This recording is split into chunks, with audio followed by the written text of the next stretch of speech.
All right, much love, respect, and appreciation. This is SEIJIHITO here to bring you the news. So I'm going to go over a few stories, article-wise, that I didn't do either in the live stream or in a video format. And also a happy, March 2nd to everybody. Happy Sunday.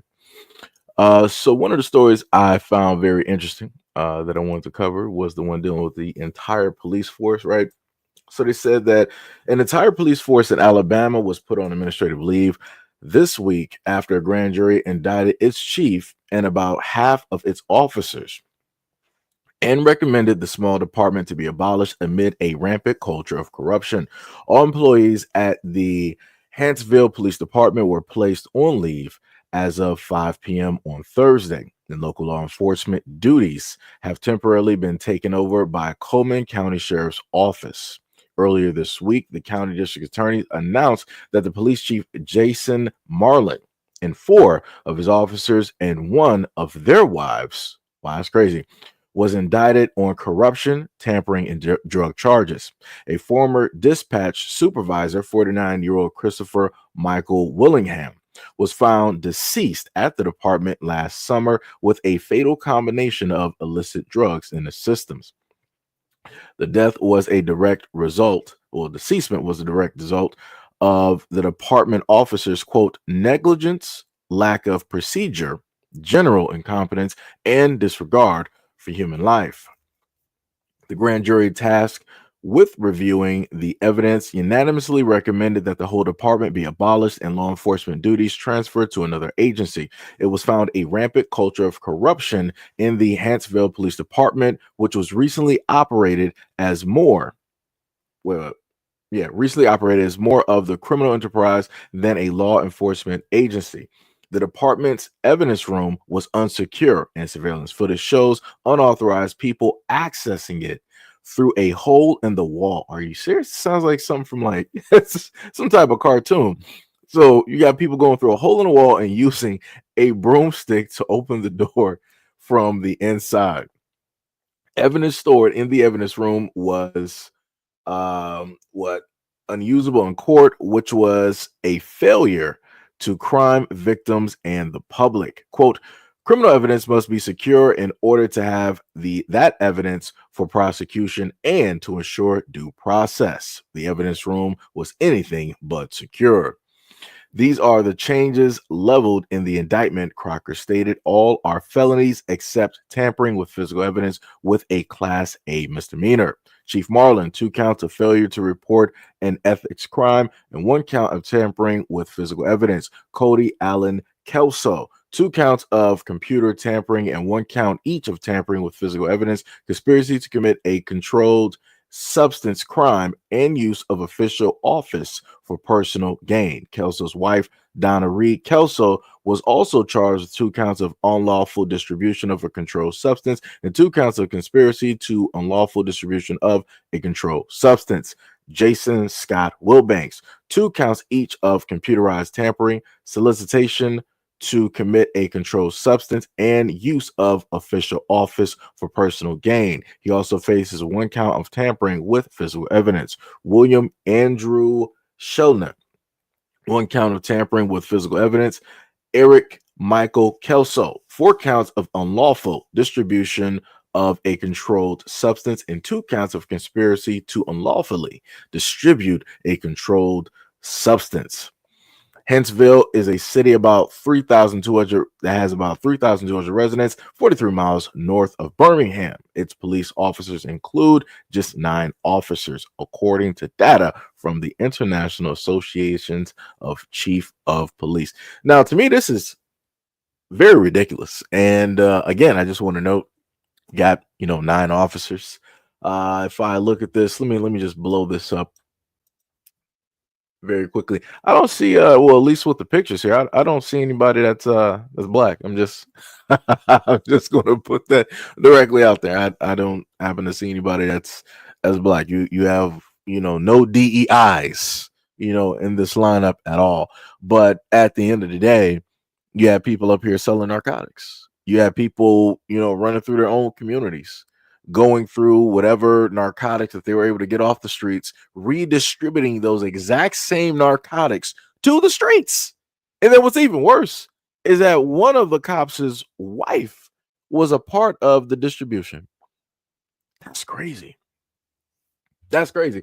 And it goes to show as well that you have a lot of people out here that continues to want to state that, oh, we got people that don't need to be police and all these DEI hires and yada yada yada. And for a lot of white Americans out there, just want to let y'all know on this great Sunday that you guys are some of the ones tearing up. I'm sorry, the main ones tearing up your own communities by way of the people that you vote and allow directly in office or to have a seat of power to rule over, control, or oversee you and your kids and your families. These are the people. Again, just gotta, put that up there. Yo, what is up to Sham, FBA, JO? What is up? Knockout C Terry and 10 Tom. You said don't forget that the 911 dispatcher deceased of and over. Oh yeah, that was listed. That was listed directly in the article. That was listed. Hey, shout out to C Terry for the great donor. I'm sorry that I can't actually showcase the sticker because I'm using StreamYard, so I can't actually show the sticker that you had up there, but much love, respect, and appreciation for always being a part of the channel, always supporting. Thank you for always being there. Josh Johnson said, if I said stuff about Black Americans like Tiffany Hayner, it's all good. What does it matter? I'm a little bit confused. Let me just get you real quick. So the main reason for me having a Black platform and reporting this is due to the fact of growing up and continuously. It doesn't matter what state it is. It doesn't matter how big, small, or medium the Black population is. Somehow, some way, Black people are just blamed for whatever crimes that go on. And if people actually look at a lot of the states in the United States, a lot of which don't have a high Black population, it's not really condensed like that. But even in those states where the Black population is, 0.01%, somehow, some way, you guys want to run stories talking about Black people doing crimes. What are we even talking about here?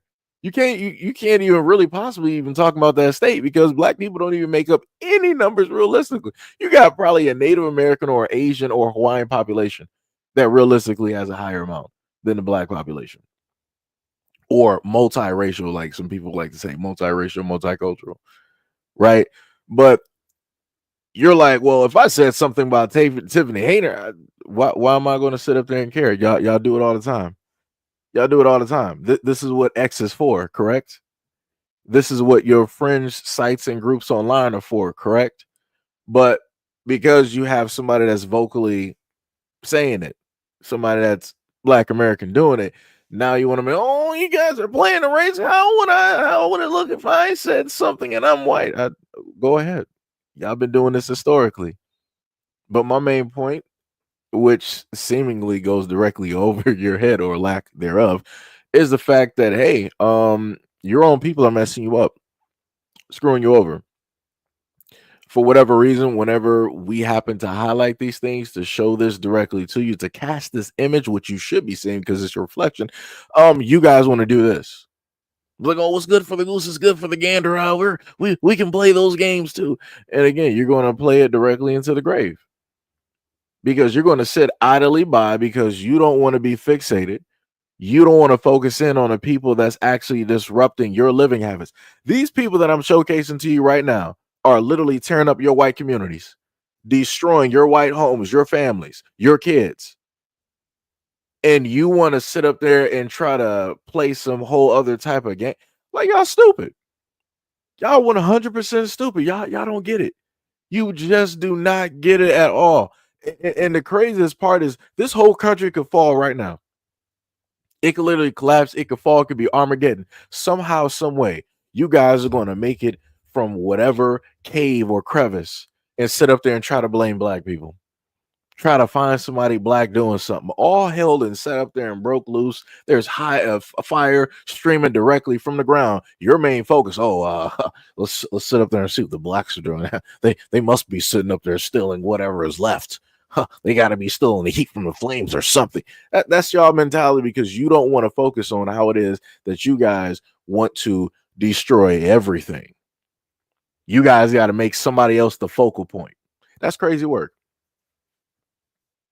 That is 100% crazy work. That's very interesting. That's very interesting. But like I said before, hey, y'all want to sit up there and get mad? Y'all don't want to sit up there and pay attention when these things just so happen to get highlighted? So be it. When your community sit up there and fall down, don't say that I didn't try to warn you. I didn't sit up there and say nothing. I didn't give you some little inkling, some little sign, some little symptom. Matter of fact, this is the exact same black guy who ended up having problems before because I wanted to highlight some things that were going on in your community. But so be it. So be it. Go ahead. If you want to talk about any Democratic leader that's black and that's in office, I don't care. That's not going to do anything to me, because like I said, you guys outnumber anybody that's black directly out here in office historically. So we can start there. We can how many trillions of dollars of debt are we at this moment in time? And you can't sit up there and blame that on the black Democrats running black cities. Yeah, they really put us short. No, you can't even do that. You got to be realistic. But I forgot, you don't live in reality. You just live in this makeshift, falsified story that you created and built for yourself, right? Yeah. Yo, what is up, Sham? What is up? What is up? What is up? What is up, Rabbit? What is going on? Guy, you can't handle the truth. Sham said, and now my sugar levels was low at 500 and it felt like I was dying. Went to the emergency again and it was so bad. Off. I was close to my organs shutting down. I had high amounts of chlorine and CO2 in my bloodstream. My blood had turned severely acidic. These doctors ain't, yo, you gotta make sure to really take care of yourself, man. You gotta really, really make sure to take care of yourself. That's the one thing I made sure to always tell a lot of you guys. You gotta make sure to, really take care of your health. If you got a lot of stuff directly in your system, it sounds like some things, of course, as you listed, weren't working properly to filter your blood, to keep a lot of, those impurities directly out so that they could get flushed out, one way or another, instead of them collecting directly in, the bloodstream. Man, I'm happy you're still here. Much love, respect and appreciation. But yeah, man, you gotta really, really take care, man. You said it was the doctor's fault. He made a mistake by giving me something he knew wasn't going to. You said that the doctor gave you something that he knew was going to raise your blood sugar. Oh, well, you got a lawsuit then. If you can happen to collect those records and showcase that on top of the fact that you just had this take place, might want to look for a lawyer. I tell you that, might want to look for a lawyer. I'm glad you're here though. Much love, much love. What was it? You said, yeah, no discussion. Cool. I don't even know what you're even talking about. Yeah, I would recommend you to sue. I would 100% recommend you to sue. 100%. 100%. The other one that I wanted to go directly over is this one right here. Right. Let me read a little bit of this one. That's the other story dealing with the military. They said, what is it? Omega Sci-Fi mourns the passing of Southern University student, and the cause has been determined. The family of Caleb Wilson and the Omega, Sci-Fi fraternity's international leader expressed thanks Friday to law enforcement for the continued probe of Southern University's students' deceasement this week. In a statement released by the Jefferson Parish Sheriff's Office on behalf of the family of Wilson, age 20, a former junior studying engineering, the family stated, quote, "We are committed to seeking the truth and the circumstances surrounding Khalib's passing and ensure that no other family has to endure such a tragedy. A day after the Southern University human jukebox trumpet player was found unresponsive in a Baton Rouge park, the Omega Psi International president issued a statement stating that members support Baton Rouge authorities in the police investigation of the deceasement. Wilson, a Keener native, passed Thursday morning at Baton Rouge Hospital after he was found in North Sherwood Forest Park. The full autopsy report for Wilson is not yet complete. Baton Rouge Coroner's Office Chief of Investigations Shane Tidell stated on Friday. The cause and the manner of Wilson's deceasement passing are undetermined. Southern University halted all club recruiting activities at the Baton Rouge campus late Thursday, including those related to Greek life. The indefinite suspension was due to Wilson's passing at the university. Omega Psi Phi, well, Psi Phi, yeah, whichever. Fraternity International declined comment as of Friday. In a statement, Wilson's family stated, quote, as we navigate this painful journey, we ask for continued prayer and respect for our privacy. We find comfort in knowing that Khalif's spirit lives on in memories we cherish and the love we hold for him. The president for the fraternity, Ricky L. Lewis, stated Friday its members are mourning Wilson's loss. Quote, Khalid was more than a beloved son, grandson, brother, nephew, and cousin. He was a scholar, an exceptional member of the Southern University marching band, and a passionate and dedicated leader in student life. Southern LSU have checkered history on hazing. While there's no official confirmation on Wilson's cause or passing, it was related to or death, or if it was related to a fraternity ritual or hazing. Southern and LSU have had many high profile hazing cases going back decades. This is what I want to state. The craziest thing directly about this, and again, my condolences to the family and the friends of this young man. These are things that should not happen. I've stated time and time again that these, for me, the way that I look at, a lot of these fraternities, these are in a sense gangs. Because you have to go through some type of quote unquote ritual or some type of hazing initiation and in order to get in there. And it's just like all of these higher societies, right? Everything that you want in life, you have to go through a ritual, right? You got these presidencies, you got all of these other things dealing with the international life and so on and so on. And also being a celebrity.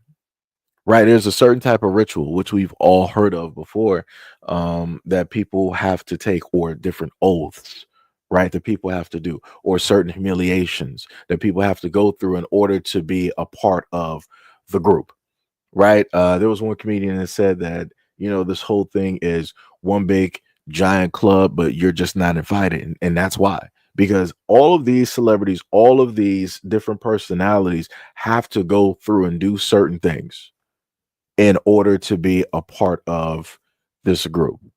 Like I myself, there would be no way in the world that I would be, shoulder to shoulder, shaking hands with, any of those individuals out there. Why? Because I did not go through those necessary steps. Right. I didn't make those allegiances, alliances, or whatnot, or whatever. And the main thing that I always wonder is that for this young man's life, right? Him passing, him no longer being here. Who is going to profit directly from that? Because again, these are rituals. All of these things are sacrifices. All of these things go to something. So that's my one main question. Who's going to profit? Who's going to be the one that's going to be able to move directly up? Because this young man is no longer here. And I've stated, and so many others have stated before that things like this need to not happen. Black people need not to take part. There's a variety of other ways to do things. This should not be one of them. Like, these are things that have played out since before he was even born, right? These are things that played out directly in movies where they would literally joke about these in like in 80s films and all this other type of stuff where they would show all of this hazing and stuff, and some people would make it. And then they would just continue on with the movie. Right. But they're showing you the reality, they're showing you the circumstances directly to the forefront. And people are like, well, that was them. It's not going to happen to me. And that's the scariest and the most horrible part about a lot of these stories. This young man is an example of what can happen, what will happen, what has happened. But you have a lot of people out here, they're like, well, that was him. That doesn't mean that it's going to happen to me. I'm different. I'm smarter. I'm better. I'm wiser. I'm this, I'm that. It's the craziest thing. It is the craziest thing. Like I said, a lot of these things need to just stop at the end of the day, because you got so many lives that are being ruined. You got so many kids that have been hospitalized. And I've covered stories just like this over the years. And yet we're still doing it. It's still happening. It's still continuing. And now his family has to bury him. This young man was going to school to be an engineer. Greatness, smart, genius. And now it was cut short. And then all that's going to happen is that, these fraternities or groups, they'll give out their condolences and they'll let a few months or whatever pass, and then they'll ramp it right back up again. Right? When they got to get brand new recruits and they got to do this and they got to do that. And it's going to be the exact same story. Just give it enough time. But like I said, my condolences to, his family. I'm so sorry that happened. I wish, things could have been different.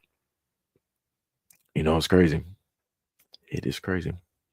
But now we are going to get directly into the first video here, which I found to be fairly interesting. And I was not able to do a video directly on it because it actually slipped my mind. And also, I've been pretty much no life in Monster Hunter. So we're going to go directly into this first video. Came out that Donald Trump is going to be signing an executive order making the United States official language as English. Love this. Let me tell you guys why. Okay. I also hope that in this executive order, he also makes companies stop requiring people to be bilingual, specifically Spanish, in order to be hired by their company. But this is a bigger issue that I see at play here, and I think that it's unfair and I don't like it. There are so many jobs that I was not able to qualify for based on me not being bilingual alone. Met all the other requirements, but because I'm not bilingual, I couldn't apply. Okay, so that's one thing that I dislike. The second thing is, let me tell you, I was working for a company, a healthcare company, won't say the name. At this company, we outsourced a language line for people who didn't speak English, right? So it was not a requirement to be bilingual in order to get hired for this company. Now, if you did speak Spanish, they did give you, I think a extra quarter or something like that, but for the most part, it was not a requirement to get hired because they outsourced a language line that spoke different languages from, Mandarin, Spanish, whatever, you name it. It was on that language line, right? So I remember so many Hispanic people calling in to this company that I was working for and refusing to speak English, even though they knew how to. Okay, let me tell you this one guy, he tripped me out.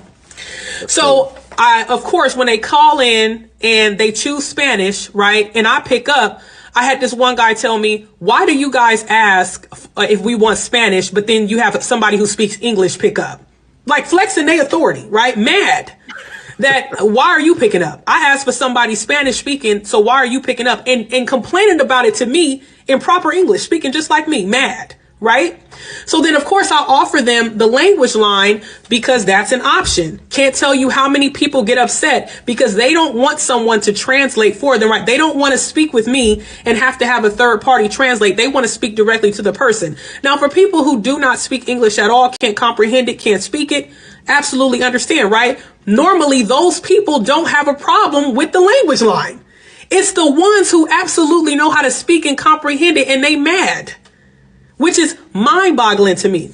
I don't understand why, as an American citizen, you are requiring me to learn a language that is not the official language of the United States because these people came over here. So now in order for me to get that job, I have to speak Spanish, or Spanish speakers get paid more because they know how to speak a different language than I do. Why not make the people who are coming over here speak the language that's already here? Why are you forcing the American citizens to speak the language because there's a lot of them that are coming here? Why are you forcing American citizens to learn an outside language and then penalizing them if they don't know that language? And again, this is not a slight on the Hispanic community, but I do believe that it's unfair. No, in no other country, right? If you went to Mexico or Guatemala and their language is Spanish, they're not going to force you to speak English. You're going to have to learn whatever the language is of that land. Love this. She's right. She's 100% right. She is 100% right. That's never made any, and only can something like this happen in America. Only can something, this would never, let me let y'all understand something. This would never happen in North Korea. North Korea would never be like, oh, you're Black American, you came directly over here, no problem. Everybody here knows Korean, you're all penalized because you don't know English. So unless you know English, we're going to sit up there and pay you less.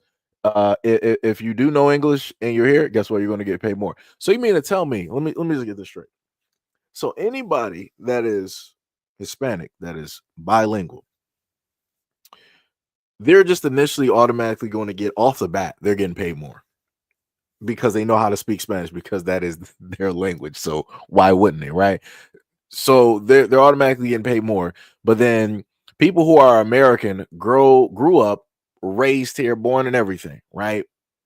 You don't know how to speak Spanish, but you are able to apply for the job, and you have pretty much all the necessary. You got 99.9% of the qualifications, but you lose out on the job because you're not bilingual because you don't know how to speak Spanish. Excuse me. How does that even work? I can never go to anybody else's country and receive the treatment that other people are getting here. I could never get that. And the craziest part is English has been the unofficial language. It was basically unofficially official, right? Which means that we didn't have to put a stamp directly on the United States to say, hey, come here, speak English. We didn't have to do that, right? Because we were like, all right, it's no problem. You're going to immigrate here. You're going to come here. No problem. You can still, speak your language, but just know that as a country, everybody here roughly speaks, English, or some people like to say American, right? I don't got no problem with this. I'm just gonna be real. I do not have a problem with this at all. I do not. This is a change that is very much welcome, and I'm hoping that what is going to inevitably happen is that for a lot of the Black Americans that want to apply for jobs now, that they are now able to get those jobs. You can't sit up there and say, oh, we can't hire you because you're not bilingual. No. They still got the qualifications to pick up and answer a phone, because a lot of these people who are second or third gen from their parents, it doesn't matter if they're immigrant or not, they know how to speak English. Just like she told you. A lot of these people out here are bilingual. It's crazy to get arrogant and ignorant in English because you want somebody that speaks Spanish. Where are we at right now? This is when you got to start reminding people where are we at right now? Are we in Mexico, or are we in the United States? Are we in the United States, or are we in Mexico? I'm just a little bit confused. Like I said, I really feel that a lot of people just got to start flexing. People got to start letting people know this is what happens when you are way too nice to a multitudes of groups of individuals and people directly out here. They take that niceness, they take that kindness for weakness, and then they decide to, treat you a certain type of way. So like I said before, it's diabolical. Speaking of this, also on a part dealing with Trump, you guys, Zelensky, I brought you guys a video about earlier this morning, right, that I had posted, and it went over some things that Trump was stating they were having a back and forth, right? Him and Zelensky and Trump, right? And also JD Vance. So after that whole thing took place, right? Zelensky actually got on whatever news station it was.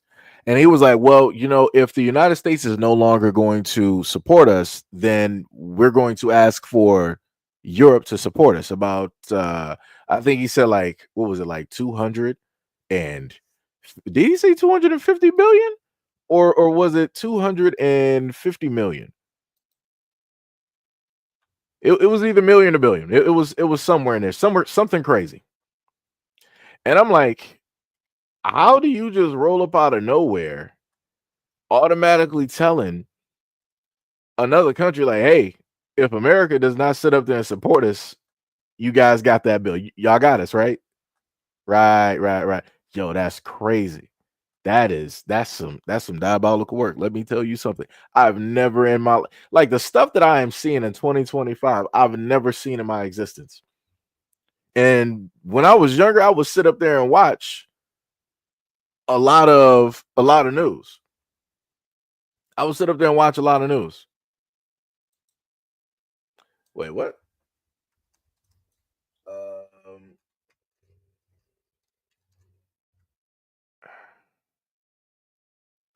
Let me see.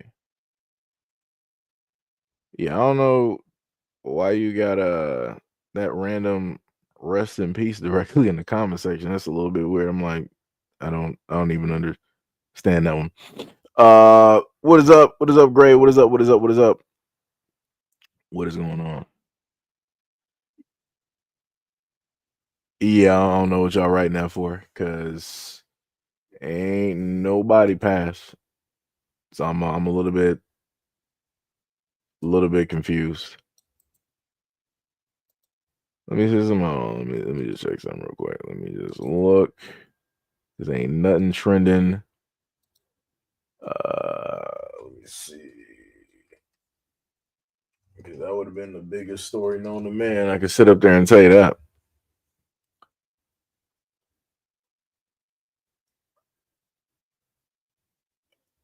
Yeah, nothing.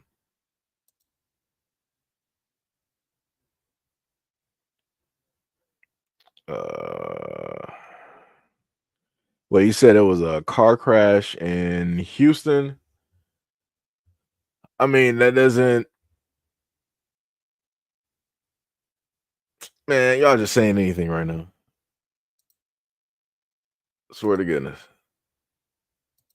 Yeah, it's sitting up here just like typing anything at this moment in time. I mean, if something did happen, it would technically be trending. Ain't nothing trending on Twitter.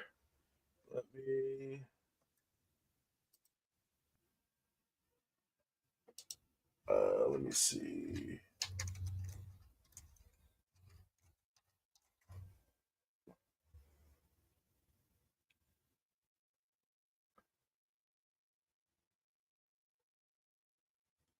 It was in the 2024. Yeah, I ain't seeing nothing. Let me tell you, I do not see nothing up there. Now, if you were talking about Angie Stone, yeah, that's RIP to Angie Stone.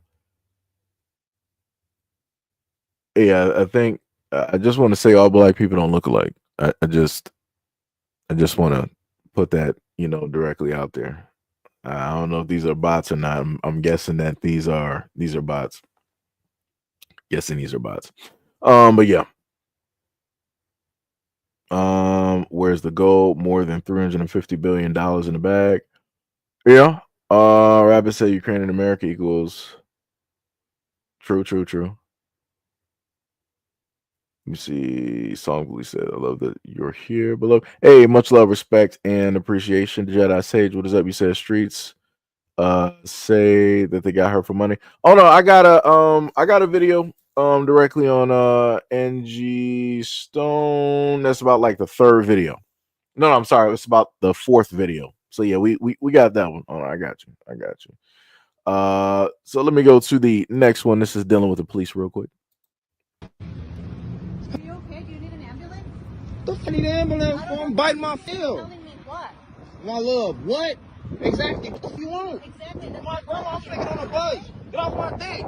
Bro, Gray, you dumbass. Oh, hold on. What? I'm saying, why did you even pull up on me? I'm biting my field. Cause I'm what?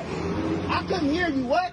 Because I'm finna go to work. I'm gonna treat y'all like my grandma. What do y'all want, bro? What do you have in your pocket? What the f? What I got on my... Touch me, gang. Touch me. I don't have something to touch me, bro. What the f y'all want from me, bro?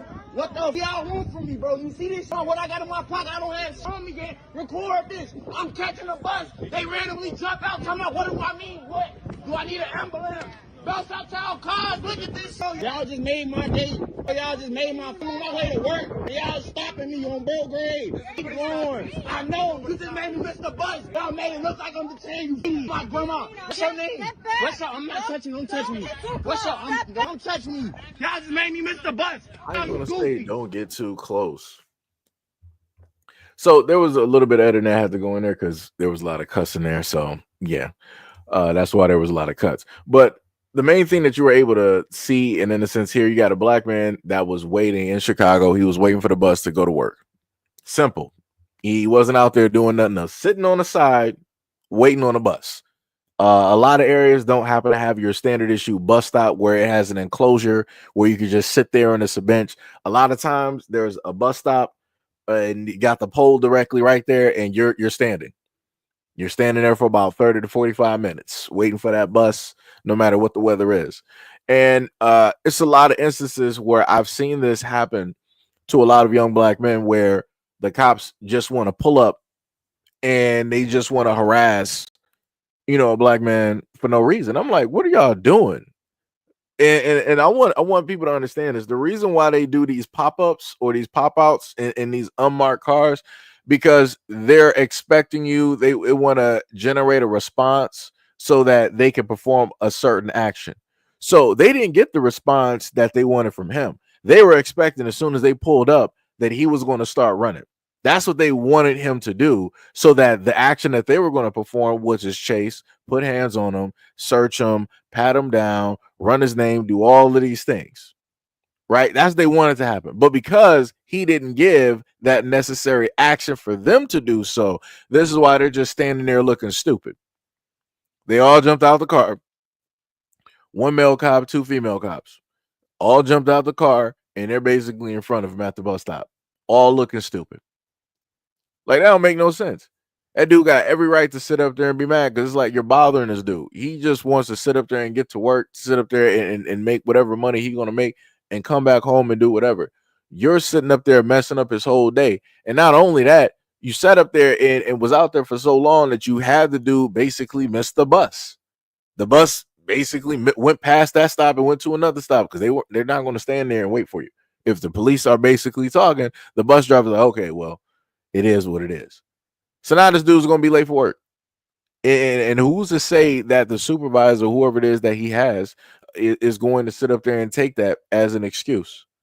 Because some jobs have what's called a point system, and you may have 5 or 6 or maybe 8 points. And they can either half those points or they can do a full point and a half. It's at their discretion. So if this dude is on a point system, guess what? He done just probably lost a point, half a point, or a point and a half. So now he's going to be down. And then they're going to try to use that and hold that directly against him. Like I said before, this is why I got a multitude. Is this and many other reasons why it is that I have problems with police. Like I said, and this is the second story dealing with the police. One, it was dealing with the white community, how the cops there were messing up the white community. How they were selling narcotics and doing all of these things that they should not have been doing. And then they also had in-house, where you had in-house of the cops, you had the husband there, and then you had in-house, which was the cop's wife, sitting up there doing the selling as well. Crazy work. But somehow, some way, America always paints black men in the black community being the one and only true drug dealers out of the whole United States, when the United States itself is the largest drug dealer distribution and creator here. Crazy work though, but hey, propaganda at work. Somebody has to be the villain, right? Shout out to those opioids, not created by black people. But you know, it is what it is. But again, this is America. Let's continue. All in the 60s. Why you never hear nobody talk about the 70s? How many of you people here talk about the 70s? Nobody. Everybody said, boy, in the 60s. And here we are in the 80s. You know what I mean? Nobody talk. Because in the 70s, those whites regrouped and wiped us out. You see, here's what happened. White women saw their men in trouble. And like all female animals, anytime the male gets in trouble, the female attacks. That is a law of nature. A law of nature. If you don't believe it, we can prove it in a zoo anytime you want to. Now, what happened, white women came out and captured our women and convinced us that white women were not as racist as white men. And convinced us, or convinced our women, that they would place them above their husbands, their brothers, their lovers, their children, their sons. And we said, then the white gays came out and convinced our gays it was a gay struggle and stole our gays. White students came out and grabbed our black students, said it was a student struggle, and wiped out our black students. And all of a sudden, we up to wondering, where's the fight? Right. So that was, again, you listening to elders basically speak on something that I've talked about before directly on this platform many a times when they dealt with a lot of these movements. And the elder specifically stated how it is that a group came directly in there and they gave everybody a task in the black community, right? So they gave it specifically one to the women, and then they gave it directly to the gays, and so on and so on and so on, right? To cause that great division, to pull people directly from focusing on anything that dealt with black people and focusing on a quote unquote integrational or type of everything problem, right? It's not just black people going through this problem, it's everybody going through this problem. We gotta fight together. We're all God's creatures and children, right? It's that whole kumbaya story, right? That whole one big lie.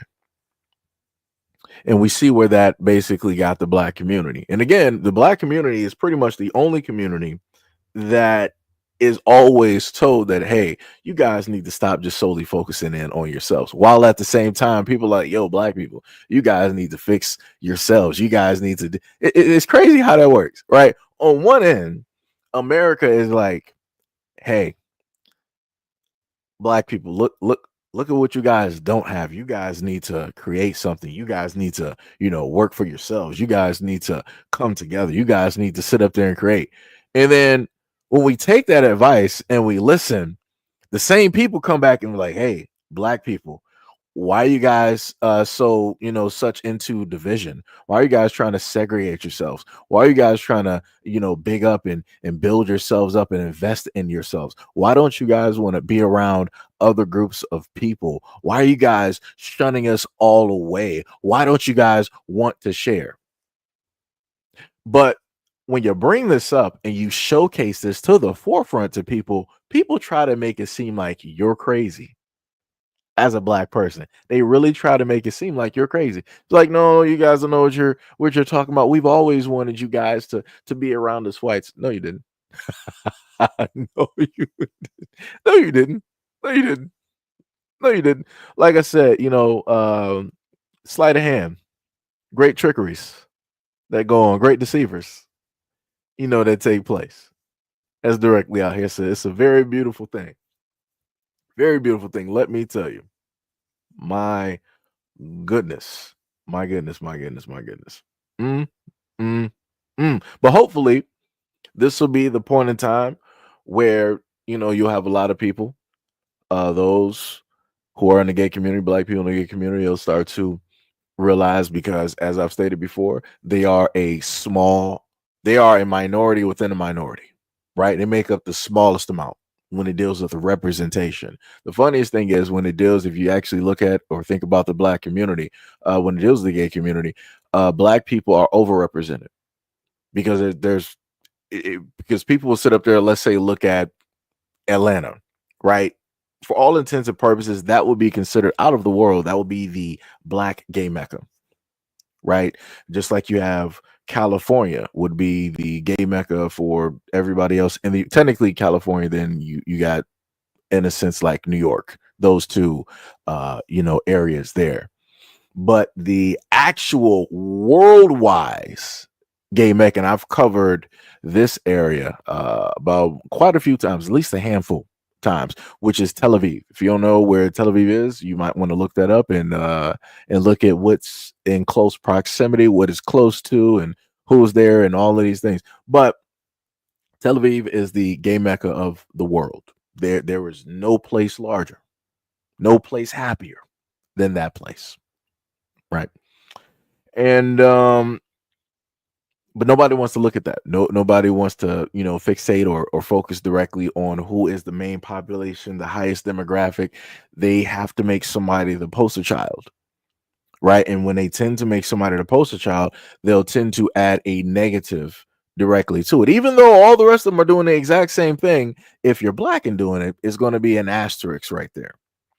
There has to, we have to, paint this in a whole nother type of light. So whenever something happens, we're going to sit up there and showcase somebody black. Preferably, it's going to be a black male. So whenever it is that I saw, let's say, any of these HIV type of commercials where they have these HIV suppressant medications, they would make sure to have a black male, gay black male, directly in those commercials. I'm like, word?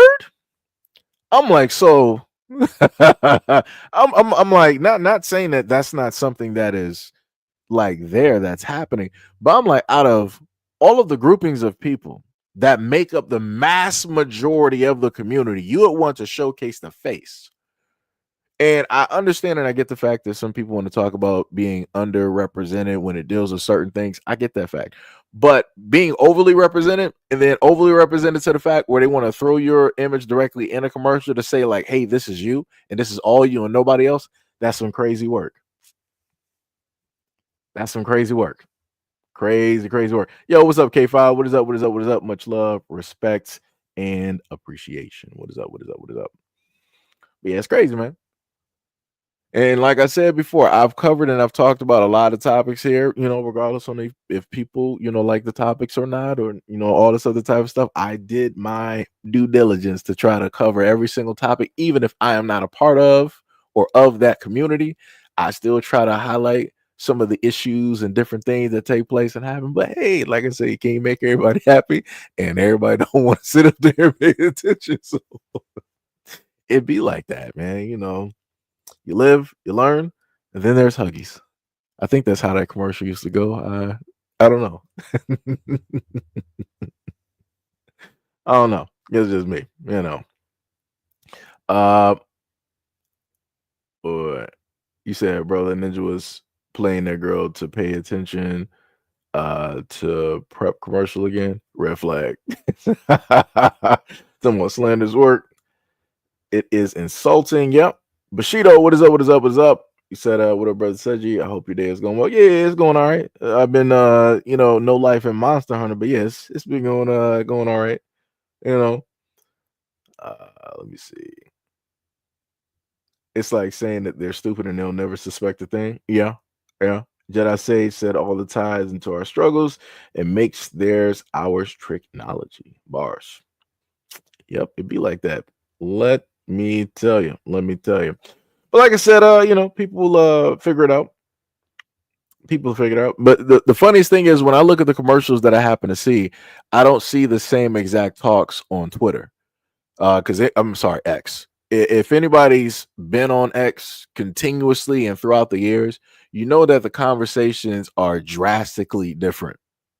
And especially from the stuff that people just so happen to post. Like when I sit up there, and I don't want to put it like this, right? Because I got people directly, in my family and everything like that. So because I care and I love them, I want to put out certain information, to other people directly out there so that people can be at the forefront, be aware and, all of that other type of good stuff. But the craziest part all across the board is that a lot of people don't advocate for protection. I'm talking about just as a standard, right? This is in a sense like kind of moving from the main topic of the video that I showcase here, but still highlighting a problem and a issue. It's like, people don't, advocate for or talk about, protecting oneself, getting tested and and all of those things. And that is something that needs to be done. As somebody that's a content creator, and I spend a lot of my time directly looking at social media and taking in all the other type of stuff that people post and put out, and reading tweets. 99.9% of the time, people are not talking about protection. I'm just gonna be real. I'm talking about all over the board. I don't care if it's Asian, I don't care if it's African, I don't care if it's Caribbean, Jamaican, whatever people want to call themselves. Ain't none of y'all talking about protection. I'm just gonna be real. I'm looking at I'm talking about the hundreds upon thousands upon tens of thousands upon hundreds of thousands of comments that I be seeing directly under a lot of these threads when people want to, start talking about different activities or making comments about, certain videos and stuff. Nobody brings up protection. Nobody's talking about knowing their status. Nobody's talking about the prevalence and the reality of catching a lot of STDs because people are going out here doing whatever it is that they feel like doing. Like I said, it's a very dangerous world out here, both ways. I don't care if you're straight. I don't care if you're bi. I don't care if you are straight homosexual. I don't care what it is. Y'all got to start living better. Y'all got to start moving way differently. 2025, a lot of people need to really start going getting checked up. I'm just being real. Just gonna be real, because like I said, people ain't growing up in the era that I was in, where we would have commercials literally during the shows that we would watch. I'm talking about like 106 in Park, where they would run commercials talking about wrap it up, talking about protected stuff, talking about know your status. This generation, these two newer generations out here, they don't know nothing about that. Nothing. There is no type of like real awareness about it. There's no real type of conversations about it. It's not even in the music. And I listen to some of the music here. Ain't nobody sitting up here talking about protection and doing this. Everything is about just moving, hipping and skipping and hopping from one person to the next. That's it. And like I said, it's dangerous. It is very, very dangerous. Like, it is crazy work. Crazy work out here. But, like I said before, a lot of people gonna, soon find out. People are gonna soon find out the hard way. And it's gonna be crazy, man. It's gonna be crazy. Yeah, demon time, yeah. Yep. It's not good. It's not good at all. So, like I said before, a lot of people and a lot of parents, y'all need to start talking to your kids. I'm just gonna be real. Start talking to your kids. Cause I'm just gonna be real with a lot of y'all right now. I'm not sure how many of y'all at this moment in time have like some preteen or some teenagers. Yo, start taking these phones away from your kids. I'm just gonna be real. The stuff that they be posting, we need age limits on the internet. I'm just gonna be real. It might sound drastic, it might sound crazy, but because they're man.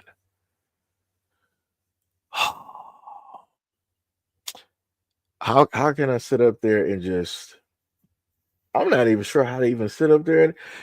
Like I said, the stuff that your kids be posting, dog, like, it's not, oh man, man. That's the best way I can sit up there and put it, because I can't describe it like really any type of way. Like, I don't even care if like the kids are even like, let's say like 19, 20, 21. It's like, everything don't need to be on the internet, man. Everything don't need to be on the internet. It's like, on one instance, we got young dudes out here, teenage guys out here sitting up there flashing like guns and money, right? Something that we've been seeing for the longest time possible. And now we got the rise of young girls out here sitting up there dressing like grown women and moving like grown women. So they talking about body counts. Like, you got a lot of 18-year-old girls, 17-year-old girls talking about they got, 25 on them, 30. And I'm like, huh? And it's a lot of other stuff that's being placed directly online. That shit, like I said, parents, I need y'all to be parents. Your kids are moving way too quick. During a point in time during my gen, my mom and people of her generation were saying that my generation were, they were moving quick, too hot and all this other type of stuff. These two generations right now, they have gone far beyond anything that I was able to see, hear, or witness. It is insane the things that are directly out here. Like I said, parents, y'all need to be parents. Y'all need to get on your kids' social media. The internet is the worst possible thing for you to allow them to really have 100% hold directly on. Like I said, with the technology that we got now, I'm not sure how specifically it's going to happen. I've stated time and time again that realistically these things got to be fixed internally. Parents got to raise their kids from the ages of 0 to like 14. Like I said, those that precious time, that's the moment in time that you mold those kids. Instead of giving them a phone. There was an app, and I might happen to do like I'm not gonna do a live stream on that one. I'm not gonna do that. But I tell you, I put it to you like this, right? It's gonna take me a second because I'm doing this directly off of the phone because I gotta go to the app store. Because I want to read this directly off. This is actually completely like separate. I got stuff lined up to actually talk about. But I did want to do a video directly on this, but I was not sure how to specifically do it because the thing I've understood and learned is that those who are into certain things will hurry up and try to report certain things, right? Let me see if I can go to the comment.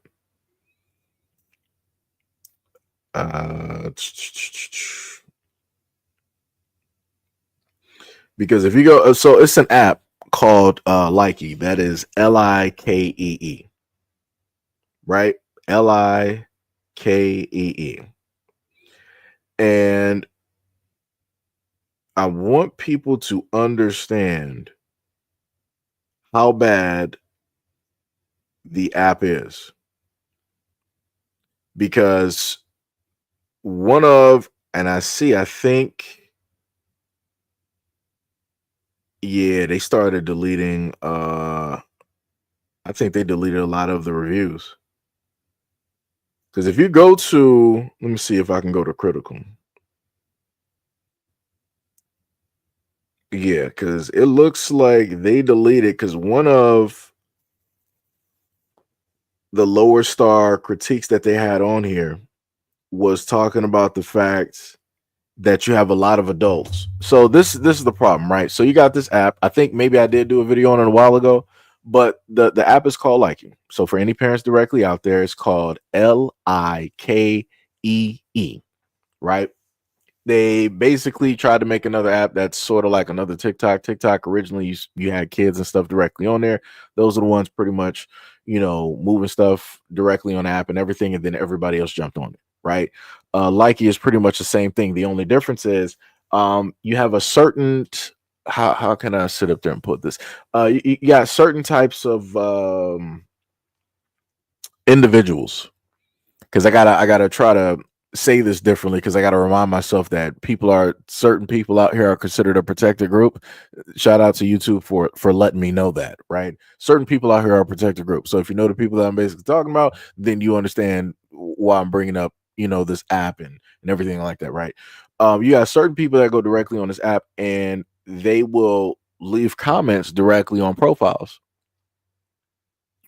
And these profiles are not grown adults. They're not grown adults. And if you as a parent happen to, because you can go directly on the app, you can download it, go directly on the app, and you don't have to actually sign up in order to view videos, right? I think normally on most apps, it would require you to actually sign in order to start scrolling. I don't think you have to do that directly on this. I don't think. But once you download it, you go directly on there. Start just going through some of those videos and look at some of the comments that are directly there.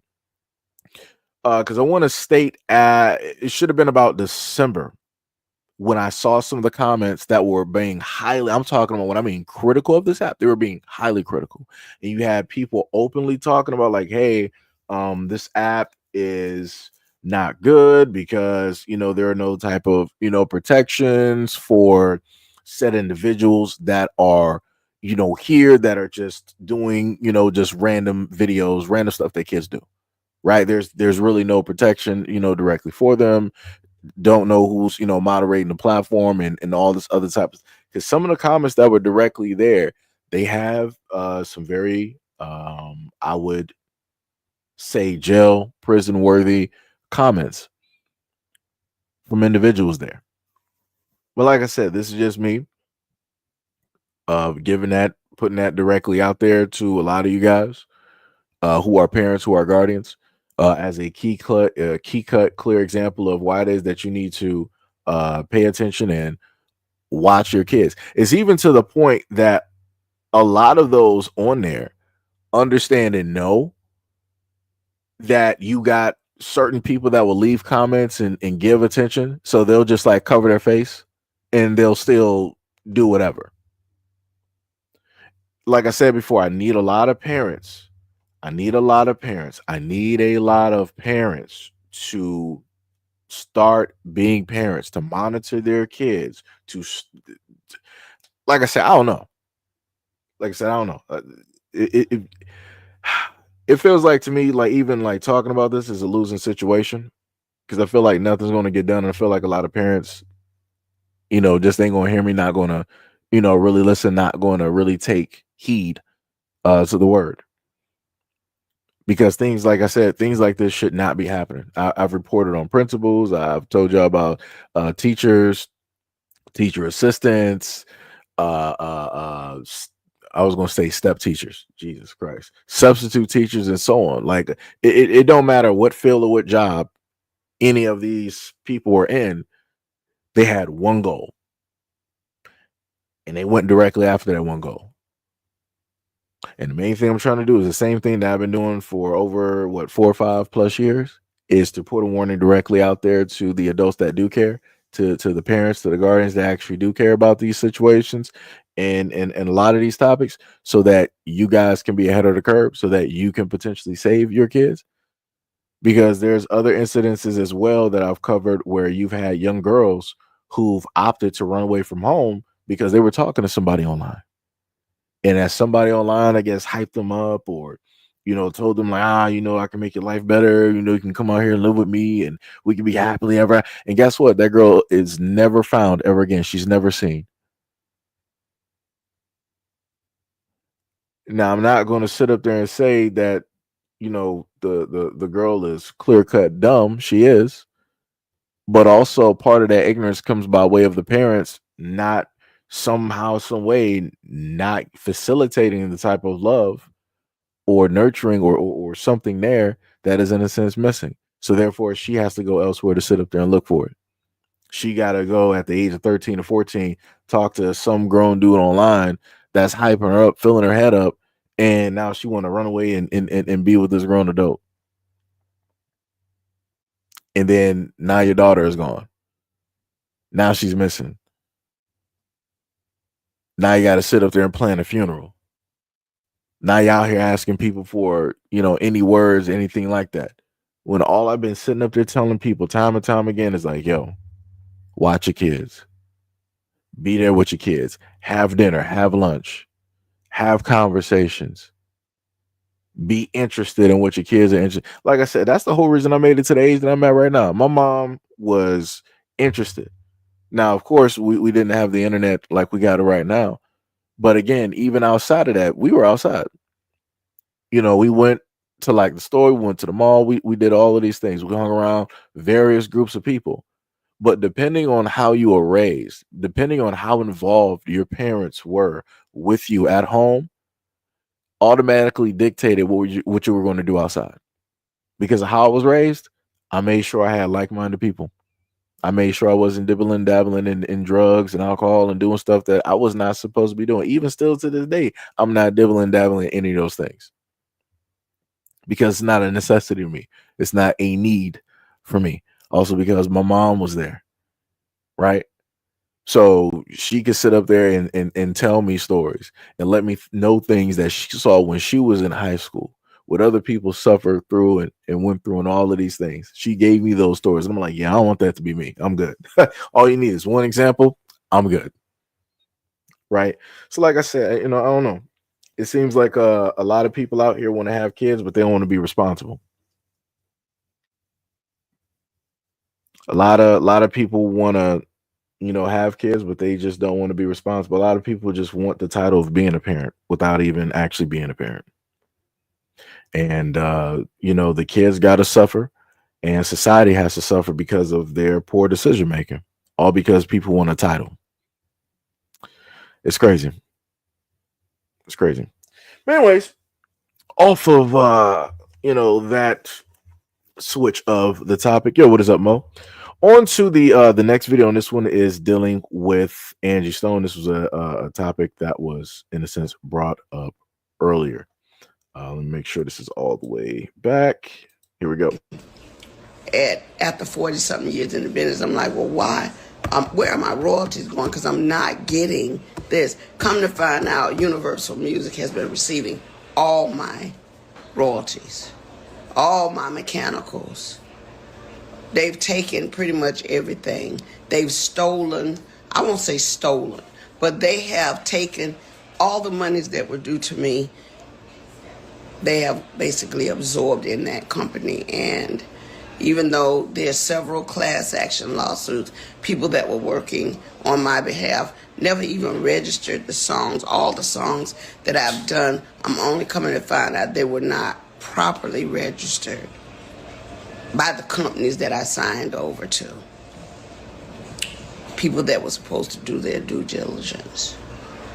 So I am truly a walking testimony that God has carried me all this time. Because if you only knew how much money they have taken from me, how much they have stolen from me, monies that I'm supposed to be, I should have been able to retire 20 years ago with the money I've made, supposedly. But there are key people I have to give up my coins. And so what I'm doing now is whatever is necessary to make sure they pay me for the legacy of my life, for my children and my grandchildren. They're going to have to give me my money. I mean, when you sit back and think Bruno Mars, Dr. Dre, when you think about all these people that have sampled music, if they're filthy rich on it, what's our problem? Or my problem? Right. The beginning, I don't even know who you're talking about when you're talking about Cry About It. I'm not even sure who you're talking to. People have stated, and she has also stated, that she has been trying to get a lot of things corrected that deal with money. I guess you could say royalties and everything like that. Because in the music industry, a lot of artists don't have control of their stuff. Right. I'm talking about, that means from the name to marketing to everything. Right. It's the same thing, just like wrestling. It's the exact same thing I tried to explain to people before when it dealt with wrestling. And there's varying instances of WWF or WCW stars that have had to name swap. Right, they had to change. They couldn't carry that same name that they had in the WWF to the WCW. They had to swap it. They had to change it. They had to do something, right? Because Vince McMahon would have ownership of those names because he basically created those wrestlers, right? That is his product, right? So he would control the marketing and how it's distributed and the licensing agreements and the brand deals and all of those things. It's the exact same thing for artists. Now, the most interesting thing about this, and I've stated this before, in order to navigate this whole deal with artists not having their own, is that you can use cryptocurrency, blockchain technology, right? One of the artists that I knew was talking about it or referenced it before a lot of other artists was Nipsey Hussle, right? And then a little bit after that, or somewhere during the time, then you started, looking at the likes of a Jay-Z or Nas or others out there that wanted to, in a sense, talk about it, right? But they were just talking about cryptocurrency as in money, right? Like the Ethereum, the Bitcoin, and Monero, all that other type of good stuff. The thing that Nipsey was talking about was the thing behind the cryptocurrency, which is the blockchain technology. That's the real tech, right there. Everything that holds all of the information, right? You can do everything from running a business. You can do everything from voting. You can do everything from building websites to game creation, all of that, right? Because of the blockchain technology that is there. One of the artists that was, in a sense, ahead of his time was Tory Lanez. Tory Lanez ended up doing a record or whatnot, and he did it by way of uh, crypto, right? Blockchain. And instead of having the middleman, which is the record company and everything, it was pretty much him. And then it was whoever was running the crypto website or whatever it was, right? Those were basically the two entities. There was no third man, right? Which means that the money will be getting siphoned off, and the mass majority of it will go directly to the record label. And Tory Lanez was hyped because he ended up getting a call. He was like, yo, from doing this, I made about, I think he said about what, 1 or 4 million directly off of doing that. And that was directly from artists to the people. Like, I don't think people actually grasped or understood what it was that Tory Lanez just did, or how, in a sense, groundbreaking something like that is. Because anytime that you have an artist that is, in a sense, already established, they have to go through the record company. There's always some type of middleman. These are all these, thousands of other people have to get paid before the artist actually gets their money. And when artists normally already start as an artist, they're thrown in debt. So they're in the red. They're never in the green, they're in the red. Right? They're like, okay, so we're going to give you what we feel we expect from your very first record, right? So we're going to give you, like, let's say you might be a good singer, song's a little bit catchy. Fine, no problem. We're going to give you about like five, maybe like 6 million. Right. So this is when you see a lot of the rap artists or whatnot, they're wearing all the jewelry and all that because they got to put on the show. They got to let you know that they got it, that, they got the mansion, they got the cars and whatnot. And they're literally paying money. They're paying for all these items with debt. They're not paying it with actual money that they just earn, because the only money that they actually get is from tours. This is why you have artists that would do, let's say, like a Beyonce. They would do all of these tours across the United States. And then they'll decide to do some tours over there in Europe. They'll do some tours over there in Australia, because that's where their actual real money comes from, by doing those tours, which are outside, in a sense, away from the record company. Because when you do tours, you got to pay that directly from, in a sense, out of pocket. You got to put money directly down and, do all of that big type of stuff. But if you want to depend on the record label, instead of you making 100 million directly on tour, you're probably going to end up pulling in 20, if even that, because the greater majority of that is going to go directly to the record label, the record company, because they own everything. They own you, they own your image, they own your name, they got an insurance policy directly on you. So Miss Angie is no longer here, right? Who do you think has the insurance policy? Who do you think has the insurance policy? And then the craziest part is, I think somebody can correct me if I'm wrong. I was having a conversation, and they had told me that when that car accident happened, she was the only one that passed. Now that could have changed from when I last had that conversation, but that would be completely weird if this accident took place, and she was the only person that is no longer here, the exact same person that was having problems with the record label. That almost sounds a little bit reminiscent of Michael Jackson and many others. Michael Jackson, a Prince, and all these other artists that mysteriously just passed somehow, some way. So instead of it being drugs, now it's a car accident.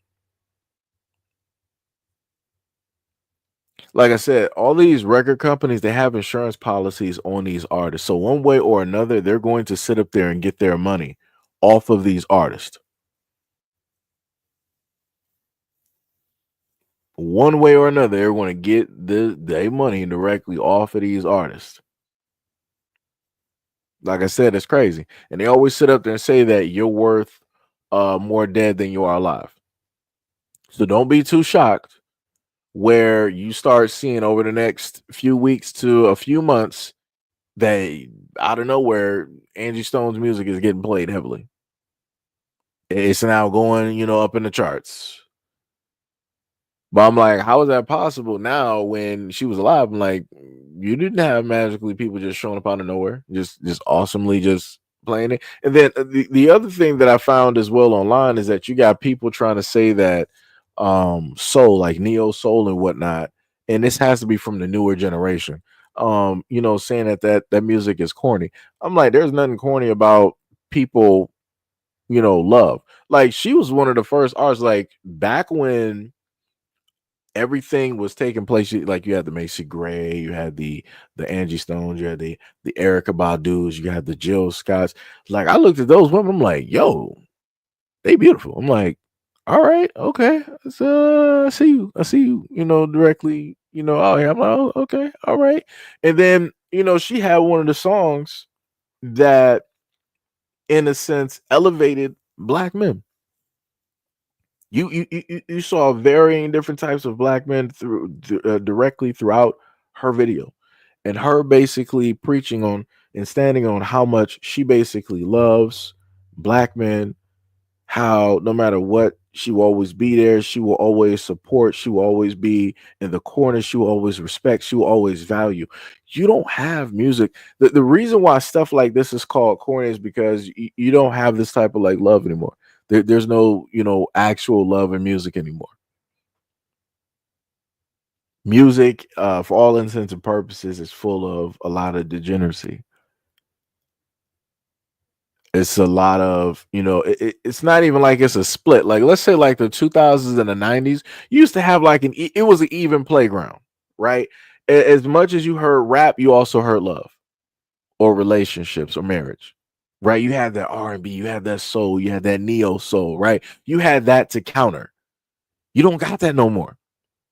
Anytime that you see a black female artist, it's a rapper. And pretty much talking about the exact same thing they've always talked about. Anytime that you happen to see a black male artist talking about the same thing that they've always been talking about, right? Now, the only difference would, in a sense, come in when you have singers such as, let's say, a Mario, right, or a Chris Brown, where there are mixes. Well, Mario, he more so stays on, the exact, R&B, love type of thing. And then you would have Chris Brown that could do, either or, like basically, all around, all over the place. Right. But again, you only have a few that you can, in a sense, list a name that are out there that give you type of songs that, in a sense, talk about love or relationships and things like that go sort of back to, the R&B type of thing from like the 2000s and the 90s and so on and so on. Like I said, music is it's terrible. KR said SZA.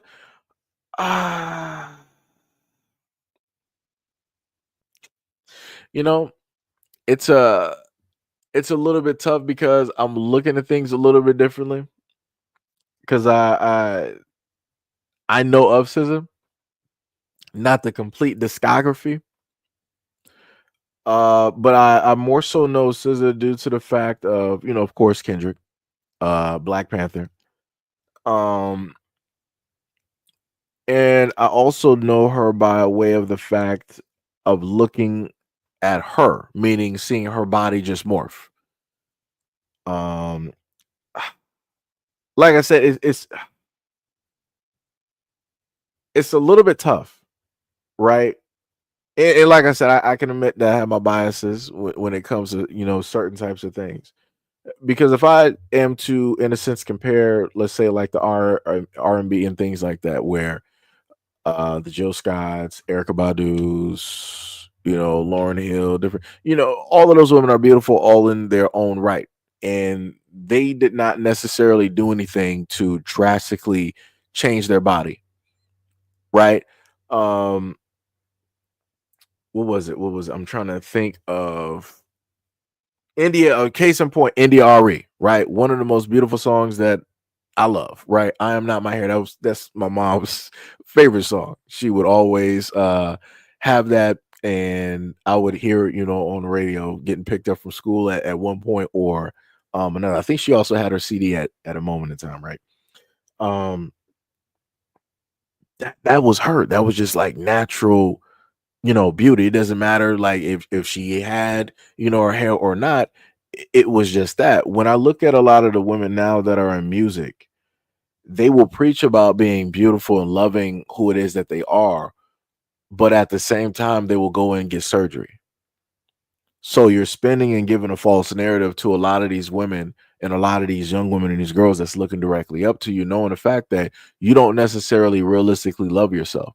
You're telling people that outwardly is like, yeah, I love myself, but then you're going in under the knife and spending 50 to 100 grand, if not more, to now have this quote unquote perfect body that the rest of these IG models and everybody else already got. But yet these young girls out here that's 12, they can't sit up there and do that. They're looking at you as to what perfection is, but you're lying directly to them in their face. You got women out here that feel that SZA is beautiful, but a lot of women that look up to SZA might be overweight. So what type of message is that realistically sending to those women? Is it telling them that, hey, you're still beautiful even if you're not me, or is it stating that I'm more beautiful than you, and if you want to look like me, aka SZA, then you got to sit up there and get some money? Like I said, I don't know. I just look at, I don't know. I look at things a little bit differently. Like if stuff was more so focused on music, and I didn't really, in a sense, see the artist as I see them, then it would be a little bit different, I guess. I don't know. I don't know. Maybe it's just me. Rebelin says, shout out to NDRE. Yep. NDRE is dope. It's dope. Like I said, the music, I would highly take the women of the 90s and the 2000s, like of singing and music, versus a lot of what I hear now. Like I can listen to everything, but I'm just listening. It's not nothing, right? But the women of like the 90s and the 2000s, when they were actually singing, it was actually conveying something. It was in a sense actually feeding directly to, the soul of that person, right? It was actually making them feel better. It was actually uplifting them, right? It was actually nurturing. It was in some instances, like a lot of songs, like let's put it back to like Mary J. Blige. If you listen to a lot of her songs, a lot of her songs come from the things that she's went through. You feel like the hurt, the pain, like what was it? No More Drama in My Life. Yo, that song be hitting. Even if, because again, just going off of the fact of being like a human being, even if you've never been through anything, right? When you sit up there and listen to her voice and you see the video, and you're just like, you're not focused on nothing else, you got headphones, you just like listening, it hits like it's something, it's like it's there. You start to like really feel that. And it's like once you start to hear it over and over again, it's like it's there. It's like, damn, right? It's that whole type of thing that, in a sense hits. Like it's crazy. It's crazy, you know. So like I said, shout out to those women. Shout out to the black women of R&B, of soul, neo soul, and all of that. Like I said, we need a lot of that. Like that, like I said before, a lot of those songs, those would like heal. It's almost like listening to older songs from like the 70s where what was it? Like Luther. Like a song that I love, it was what was it? Dancing with My Father. Dope song. and then to also watch the video. It's like, man, it will make you feel, you know, a certain type of way. Like I said, you got certain artists out there where it's like they have a voice where it just conveys that message, or it will literally transform a song versus if another artist were to have sung that song. You know, like I said, it's crazy stuff. Crazy stuff. You know. But yeah, much love to all of those women out there for all of that great music. Needs to, make a return. But the only way that can happen is if the older generation are able to get in contact with the younger girls of now. But it's like the younger girls of now, because they hot, they on top, they ain't trying to hear nothing. So it's like you can't pull them out the club, you can't stop them from doing this and doing that, and to actually talking about love and stuff, because they a lot of the female artists of now have taken on the emotions, the appearance, the actions of men. Right. If you are to compare the music from at a previous time, women were women. Shout out to All in the Family, where women were women and men were men. Right. Now we're at a point in time where when men used to sit up there and rap and saying all the things that people said we should stop glorifying. Now you got the female artists doing the exact same thing, just in reverse. And I'm like, that don't make no sense. I'm like, why would you want to take on the negative masculine traits, the things that people said that we shouldn't be uplifting, we shouldn't be glorifying? But now it's like every time I see a black female artist, that's all I'm hearing. Better yet, it's even gotten to the point now where I hear white female rap artists, that's all I'm hearing. I'm like, you gotta be kidding me. Like I said, I need somebody to give me a time machine. Let me go back to the 2000s real quick, where white boys are making alternative rock. If we are to talk about music and how things need to, quote unquote, how people want to say, oh, we're going to make America great, this is how you make America great. Have white boys, get white boys out of rap. Stop having them like, oh, I got the double cup, I got the grills, I got the fade or Caesar. All take all of that out. Put white boys back in doing alternative rock. That is where some of the greatest of greatest music that white people have created, alternative rock, that was it. That was 100% it. Because I'm just going to sit up there and be real, right? I grew up, like I told y'all before, I grew up at a point in time where I was playing Madden and I was also playing Burnout. I wasn't, in a sense, really listening to rap. Of course, I heard it on the radio. I was listening to more R&B and different things like that. But when it dealt with music, I was listening to more alternative rock. So you had the Blink, you had the Sum, you had Linkin Park. At certain point in times, you might even have some Aerosmith directly in there. I don't think I was really listening to like Radiohead directly like that. Who else? I didn't want to. Technically, Paramore wasn't. What were they back there? I mean, technically, you got Paramore directly back there, but I mean that's white female artists. You got the Avril Lavigne's, directly in there, and all that other type of stuff. Like I said, the music, it was just there. It was just people just having fun, right?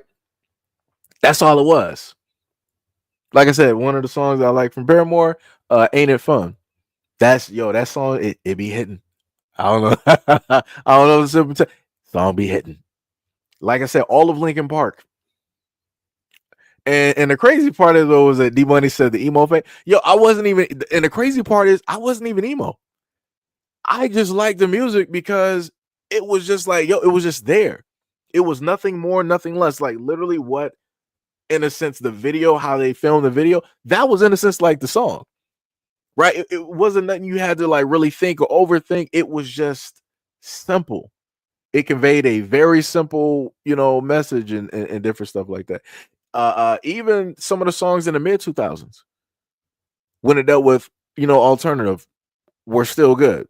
One of my favorite songs, Kings of Leon. Now I gotta sit up there.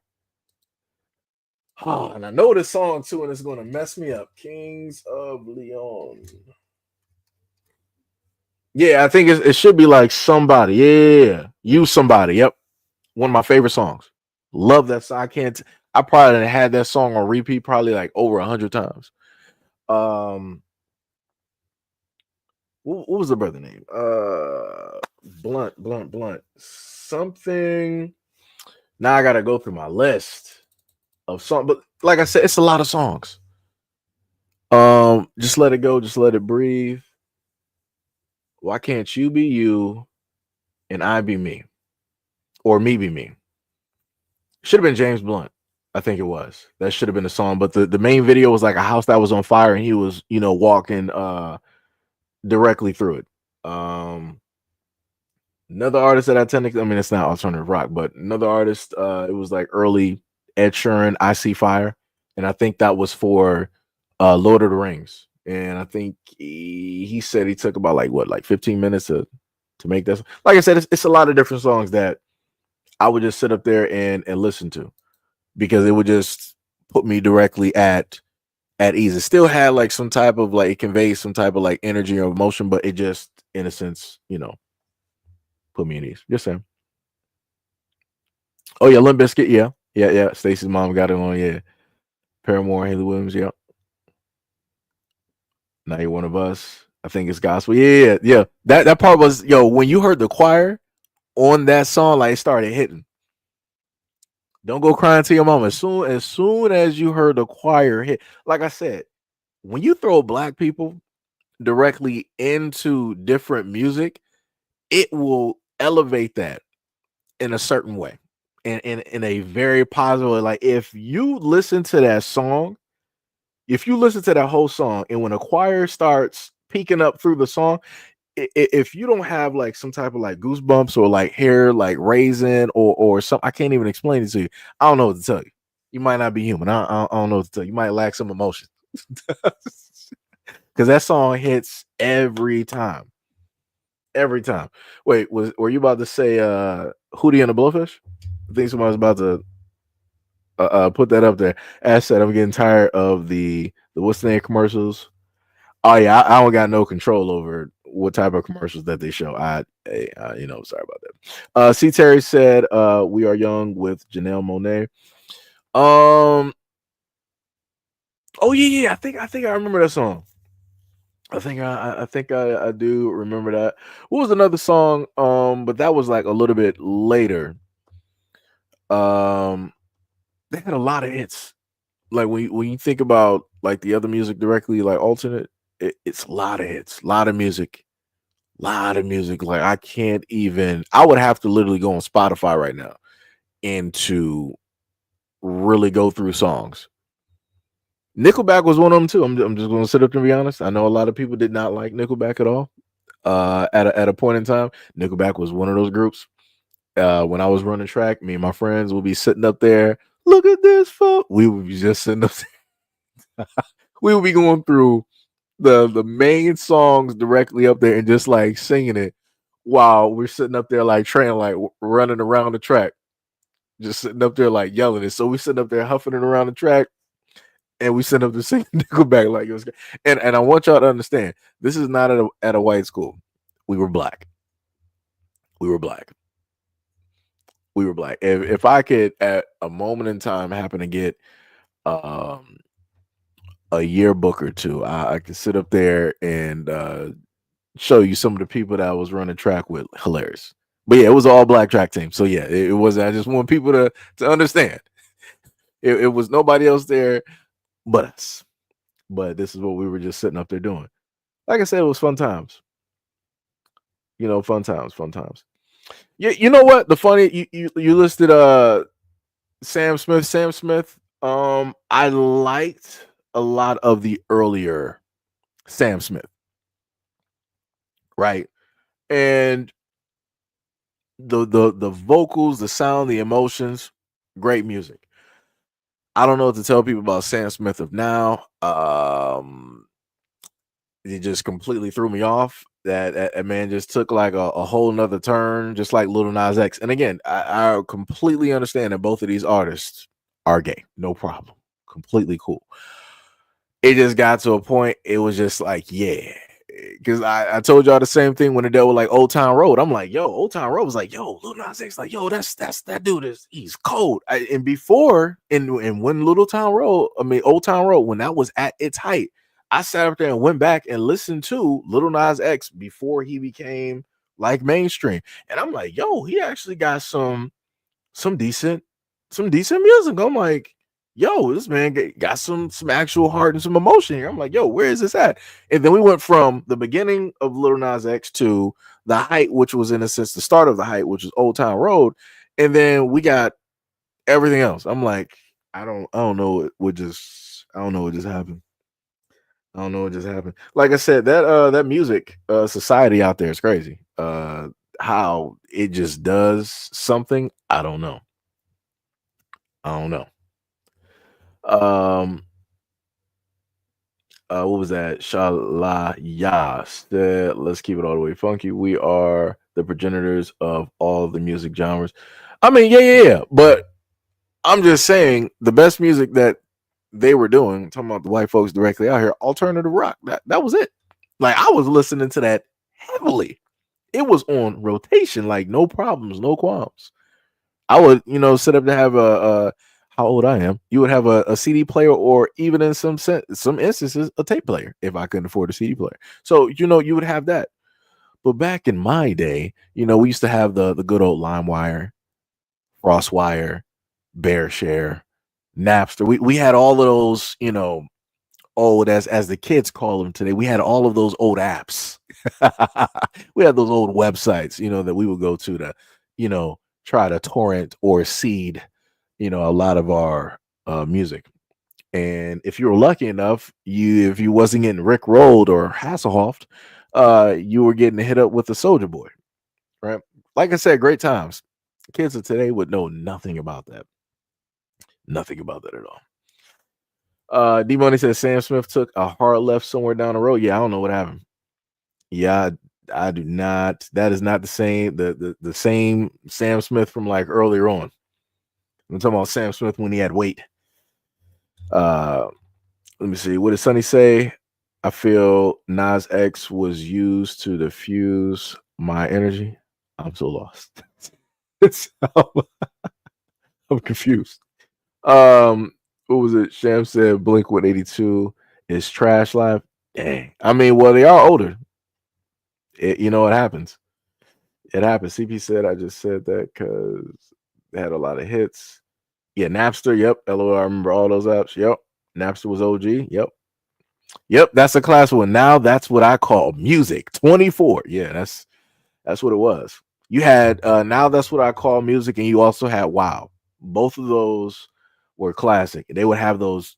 Technically, it's not. At one point in time, it used to be every year, and then it became every few months, because they went from pop to 80s rock. They had R&B.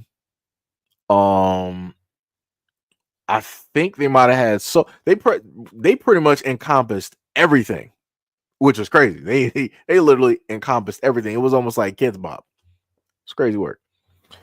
Yeah, I said I'm an 80s baby, so we had different white folk songs, but yeah, they did their thing. Yeah. See, for the 80s era, you talking about rock. 70s, 80s, that was more rock. And they also had the ballads. Back then, if you were in rock and you did a ballad, people were they were clowning you. Back then, like I remember when you had some people that, well, technically not in a sense actually remember, because I wasn't really in a sense physically there, but going back and looking at the artists specifically talk about those time periods and how certain things were looked down upon. Ballads were one of those things. But then once it became popular, right, to quote unquote do the songs as a white guy, to be in a sense vulnerable and to be talking about your emotions and all this other type of stuff. Then the other white artists started doing the same thing. I'm like, ain't this some clown work right here? Y'all just literally clown people for doing this. And now y'all want to sit up there and pull up to the scene. Like I said, shout out to Meatloaf. That's somebody who don't get the credit that they deserve. For the longest time possible, Meatloaf was disrespected in that industry, and he didn't really start getting his flowers up until later, like later. And I'm like, that is crazy. That is crazy. But like I said, it is what it is. D Money said LimeWire and a 100 pack of blank CDs. Yeah, I used to go up to the CVS, and I used to do that. And that was also back in the day when I was recording Dragon Ball Z on VHS, because I didn't know when they were ever going to show Dragon Ball Z. In my mind frame, during that time period, I felt like things were limited and you're never going to get this chance ever again. So how a lot of people's like, yo, move like it's your last day or your last time seeing this. I was literally recording Dragon Ball Z on Toonami. Whenever it was, as soon as it came on, I had the VCR set, I had it timed, and as soon as like what was it? Was it 5 o'clock or 6 o'clock? Because they had different time periods. But whenever Dragon Ball Z was coming on, bam, you would hear that tape recording. And I would, sit up there and either be watching it, or if I was playing basketball, I would come in after and basically, like watch the episode or whatever. So, like I said, it was crazy times. AOL, can't even get more. It's AOL 4.0. Let me tell you, I had so much history from that time period that I could have set up there and showed off. I had the classic AOL discs. I'm talking about, I think I had discs from like AOL 1.0. I had Netscape and a lot of other stuff. Like I said, stuff you won't even actually be able to see. Like a lot of people who are content creators, they can't even, in a sense, I'm talking about like the newer generation, they can't even show you a lot of that stuff because they don't even know about it. Like that is history. That is, some history right there. Y'all said I don't like big hair bands, but yes. Yep.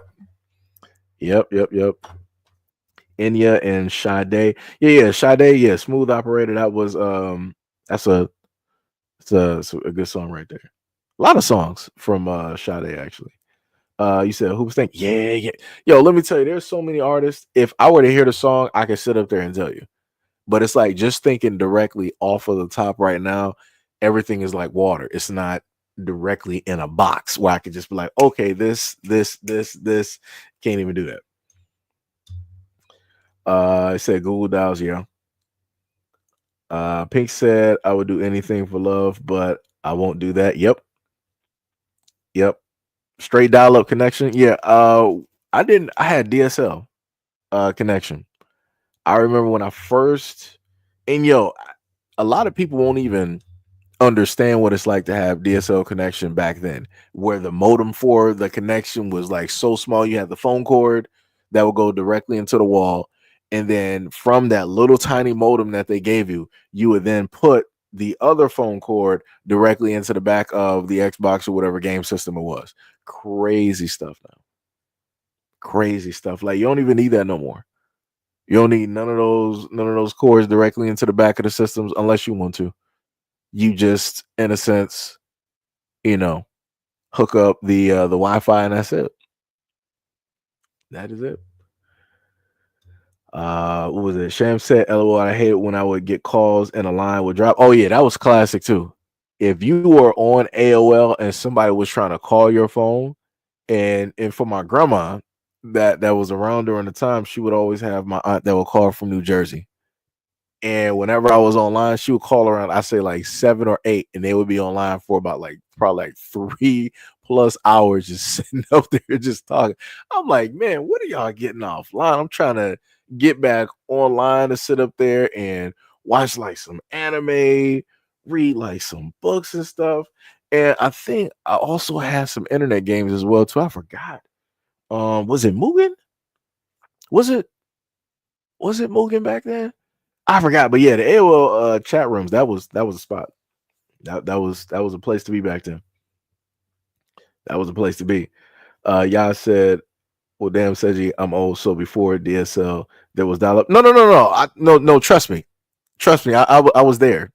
My first computer was a Windows 95. I had Miss DOS. Trust me. Trust me, I'm certified out here. I had me a Miss DOS way back when. It should have been, 90, 95, 96. Yeah. So trust me, I was there.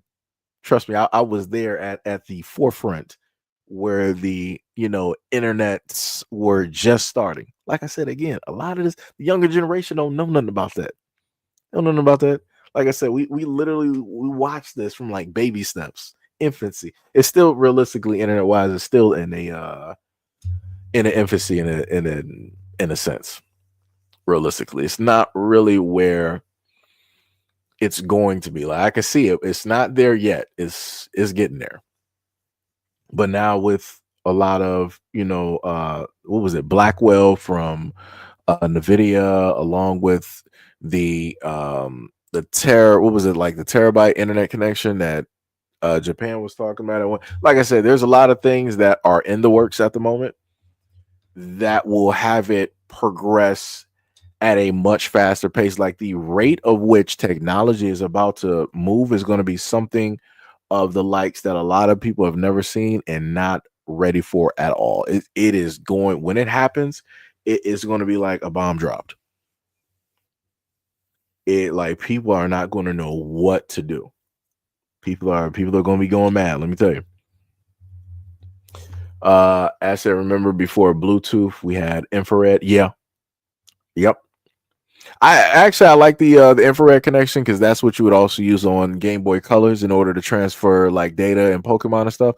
I remember when you were able to actually do that on Game Boy Colors, where you no longer needed the cord to link one Game Boy to another. And I remember somebody stole my cord. I don't know who that was, but I hope your shoes are untied or you slip and fall. Like I said, I don't know who I don't know who stole that cord. I know somebody did it, and it was back in school. It was back at school, and you know who you are. But like I said, I hope the moment in time that you got a great feast and a dinner, you go for the salt and pepper, and the lids fall off. I hope that happens to you. I hope that happens to you. Just saying. I'm still mad about that to this day.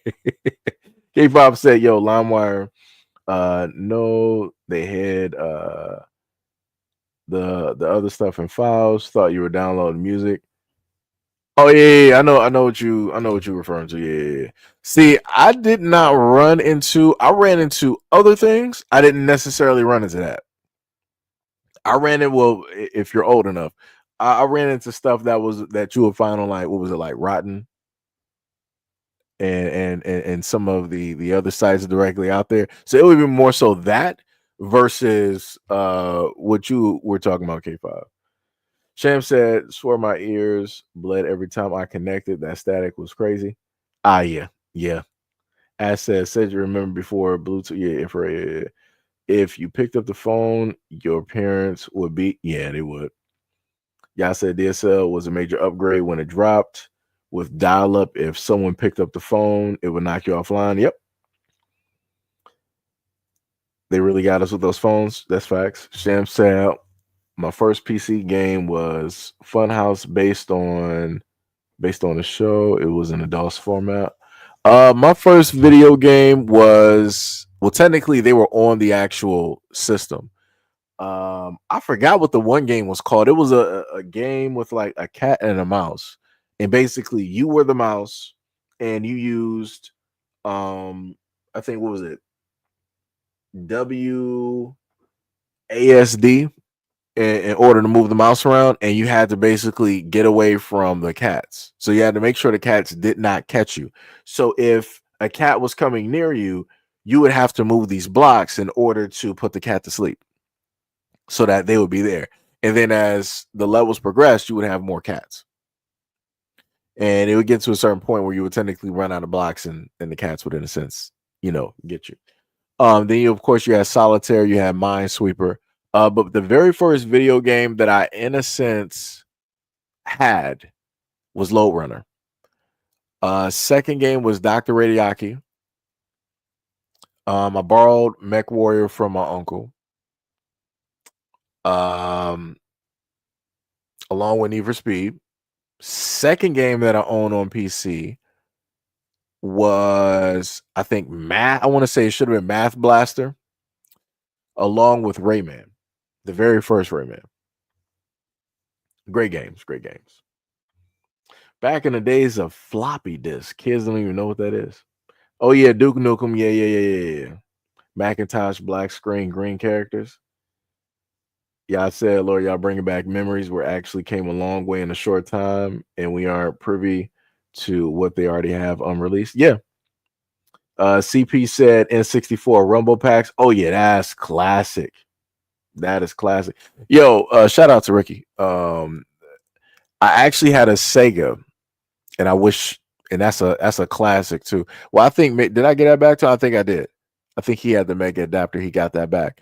But I had a Sega Genesis fully working, and I had Vector Man and all these other games, and I had the Mega adapter because my boy Ricky, he let me borrow his game because I think something happened to his Sega Genesis, and I had the Mega adapter, and I play, I think, what was it, Sonic 3?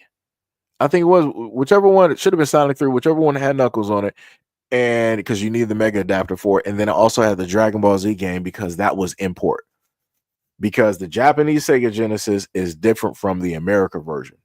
So in order to play Japanese games, you needed to have the Mega adapter. So you needed basically a cartridge already inserted, black cartridge inserted. Then on top, you will put the imported cartridge and you will play the game. It would almost look like a little Lego stack in a sense. Sham said copper lines still exist today. They should still connect the houses to them in case of a disaster. Going straight air is stupid. Yeah, but they're going straight air just so that they got more control over how people basically communicate. That's, again, another reason why we don't have cell phones as well. So it's more control over how it is that we can talk and get into contact and all this other type of stuff. Let me see. Remember when you had to go to Circuit City or Best Buy and read out the book for cheat codes? Yo, that's what I used to do for I had CVS. CVS was right down the street. When I was back in high school and during the early days, I would go directly to CVS and I would have my basketball as my chair and I would sit right there and I would just read the magazine. I would just go through the magazine and I would just read. Like, I kid you not. At one point, I sat there so long reading the magazine that it went from afternoon. It was probably, I want to say I stayed there reading that magazine probably about a good hour, at least a good 45 to an hour. It should have been either Expert Gamer or maybe PlayStation Magazine. PlayStation Magazine was a little bit harder to read because some of them would come with the disc, so they were already enclosed.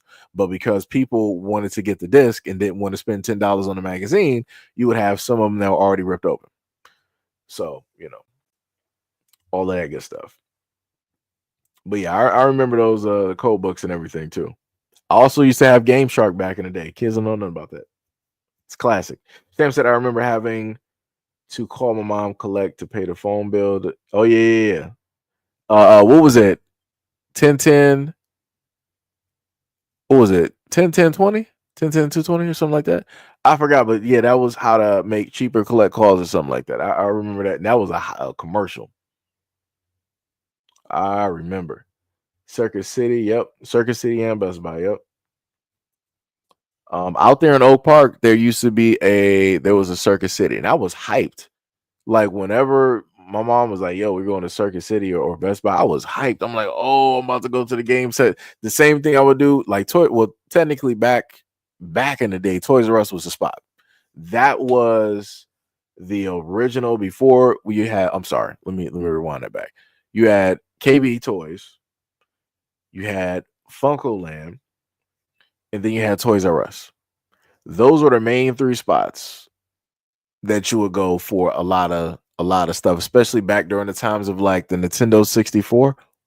Oh, man, I'm telling y'all, at any moment in time throughout your day, I would recommend you go online and watch the videos that they have of retro, right? Where they would have people that filmed during the times of the 2000s and the 90s. And you would see how busy a lot of places were. You would see I'm talking about back in the day when you would go to the mall it was shoulder to shoulder when it dealt with trying to like go into a mall. Now it's like you can pretty much play football in the mall. That's like you don't really got people in there no more. Because you know you got the whole thing with online stores. Shout out to Northland. That was, you know, one of the main malls of America at a point in time. Shout out to Northland. But yeah, man, I remember those days. And back during my day, Northland Mall had an outdoor part where you would actually, because the way that they had the mall built, it wasn't enclosed. So when you would come directly to the mall, it would almost be like you're outside, inside at the same time. So if it actually, like, if leaves were falling or it was snowing, you would see that directly on like the walkway. It used to be, I think, if I remember correctly, it should have been like brick, like red brick or something like that down there. Somebody from Detroit remembers. Y'all said, man, I love Rayman. Yeah, same here. Same here. Oregon Trail. I think I remember that. The only educational game I ever played was Age of Empires. Funny thing is, we got Age of Empires on Xbox. I also remember being locked out of the house because I played video games too long. They didn't let me back into the street. Game back on. You said, man, now I'm over here, retro games. Thanks, y'all. Hey, that's how I'm telling you, that's how I be. That's how I be on a lot of these live streams that I do. And again, I still got videos to show y'all. Sometimes it be some segues that happen. You know. CP said gotta keep that meat supply up. Yep. Pink said Game Informer was my go-to magazine. Yeah. Let me tell y'all something. Back during those days of like the early 2000s, that's when game journalism was actually game journalism. That's when like the game journalists actually cared about reviewing a game, doing deep dives, and actually playing games. Now it's just like it's whatever. And I'm like, that's a shame. Like you used to be able to trust you know, a lot of these game journalists directly out here. Like if they actually told you like a game was like it was good, it was actually good. If a game was difficult, it was difficult. If a game was not on the radar, it really wasn't on the radar. Like the stuff was, it was in some 90 percentile type of correctiveness, or you know, rightness. Much love, respect, and appreciation to relevant to for the $10 dono to the channel. Again, my apologies for not being able to see the super sticker directly up there because I'm using, you know, Streamlard, but StreamYard. So, you know, much love, respect, and appreciation. Much love, much love, much love. D Money said I had Game Genie. Yep. K5 said, did y'all have Kmart up there? Yeah, we had Kmart. We had Kmart and Super K. We had, I think it was like normal Kmart, you had Big K, and then you had Super K. It was weird. It was almost like Super Saiyan transformations. It was crazy. So you had base form Kmart. You had Super Saiyan Kmart with no, I'm sorry. You had Ultra, which was Big K, and then you had Super Kmart, right? So you had base Saiyan Goku, you had false Super Saiyan Goku, and then you had Super Saiyan. CP said everybody had a Sega guy in their crew just for Tekken. Yeah. Revelant said I was your mom taking my child to the mall, Toys R Us? Wait, I'm confused on that. I'm so confused on that. He was like, I was your mom taking my child to the mall, Toys R Us.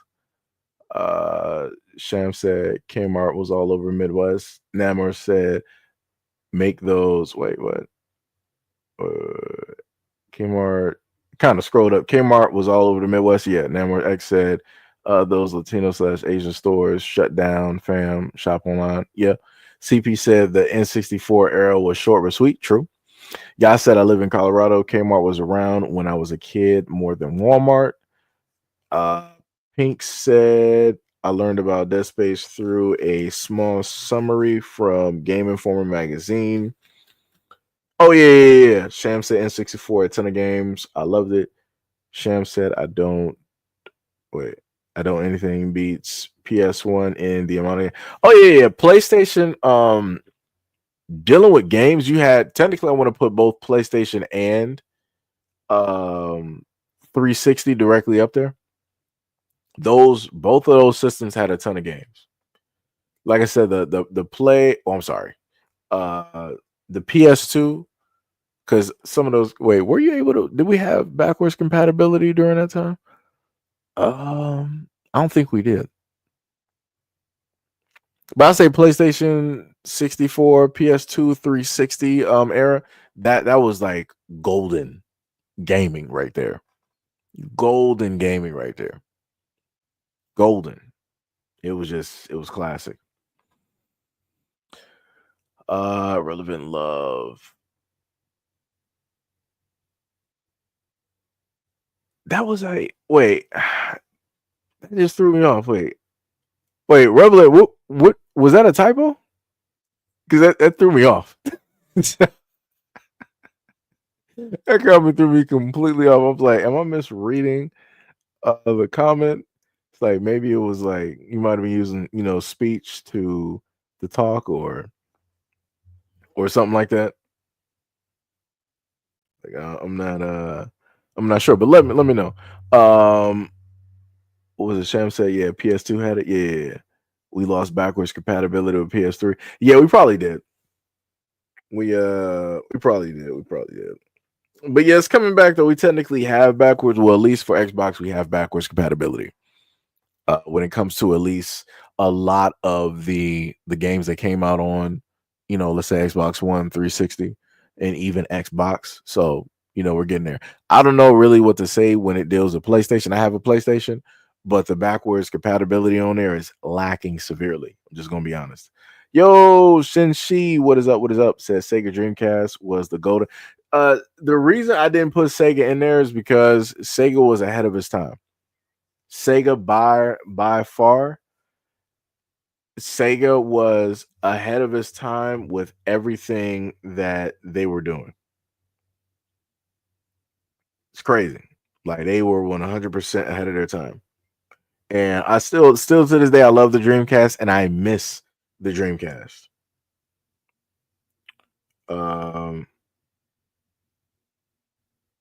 Crazy.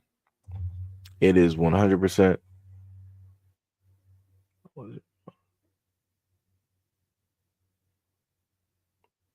Wait, I'm confused. Wait, is it?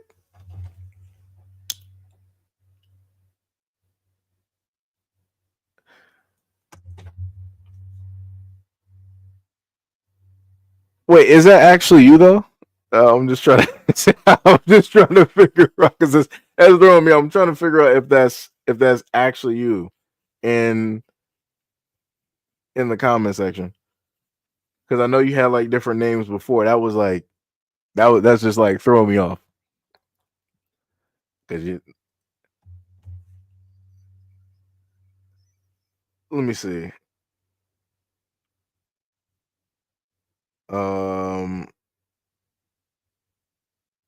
Because technically, if that is you, I just wrote you. Yeah, that's what I'm trying to figure out. that's what I'm trying to figure. I'm like, if that is actually my mom, I just wrote you a message, so you can like respond to that message and then come back into the live stream. My mom has been here. Shan was at Ella was at really Sedgies. Okay, yeah, because I was about to say, I'm like, that doesn't even make any sense. I'm like, I just had to send like a message real quick. Because like I said, I was no, because the funniest thing is my mom, she's actually been in my live stream before. Like she's actually been. Do I have her as a moderator? I think I might, but I think she forgot what her channel was. So yeah. But yeah, my mom has been here. She's been here. Like she's been here.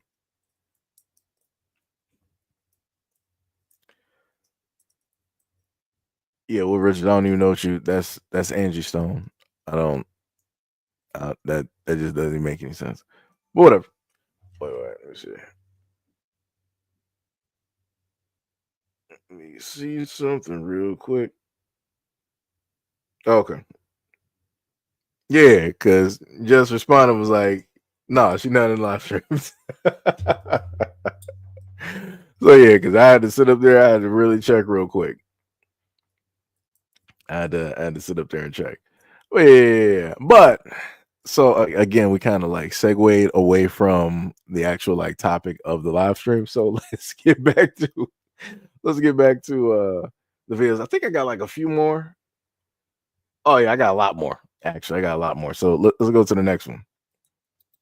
Supervisor just called me like, yo, I got a question to ask you and it's kind of personal. And now I'm baffled. I'm like, what's up? He was like, do you remember using a bathroom on one of your phone calls? Here I go lying my ass off like, using a bathroom? Nah, I wouldn't do that. He like, that's crazy because I just listened to this call and it sounded like you was in a bathroom. I ain't even gonna lie to y'all. I be in the bathroom all the time on the phone, stomach bubbling, going crazy. I set the computer up on the sink and I just be putting the phone on mute. And I start work at 8 a.m. So we talking like 2 or 3 times a week. But I stick to my lie anyway and he proceeds to play the phone call.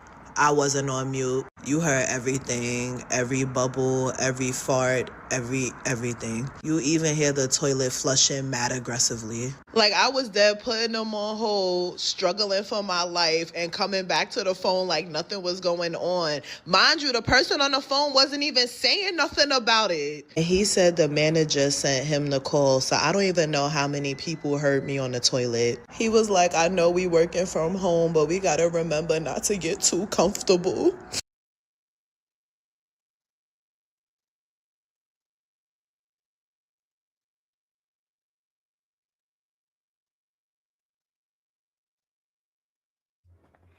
So yeah, so this is the reason why I told people before that if at a moment in time that you work directly from home, you have to make sure that you have yourself muted, because if you don't, that is going to be a problem. That is 100% going to be a problem and issue, as she ended up finding out. And I've actually seen another video like that before where there was an instance of something like that taking place with somebody. I think it was either at school. No. Somebody was doing a there was like a Zoom work meeting. I don't know how people end up doing this, because you can actually just cut off your camera. What is the best way to sit up there and basically place this? So in a nicer method, there was a woman getting some work done. A lot of work done, and you could clearly, the mic was muted, but you can clearly see, half of what was, going on. And gotta shut off my alarm. And everybody was just kind of shocked. I'm not sure whoever the lead was for that Zoom call. I'm not sure why they didn't just like kick that person out of the call instead of just leaving them there. Like, that was just crazy. I'm like, that's just, I don't know how you do that. I don't, like I said, I don't know what people doing today, man. I don't know what people doing today.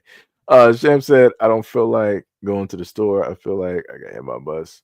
I'll rest and go later and see if I feel stronger. Yeah. Sham said, can get to the point where we don't tell of our business. I don't want to know your information.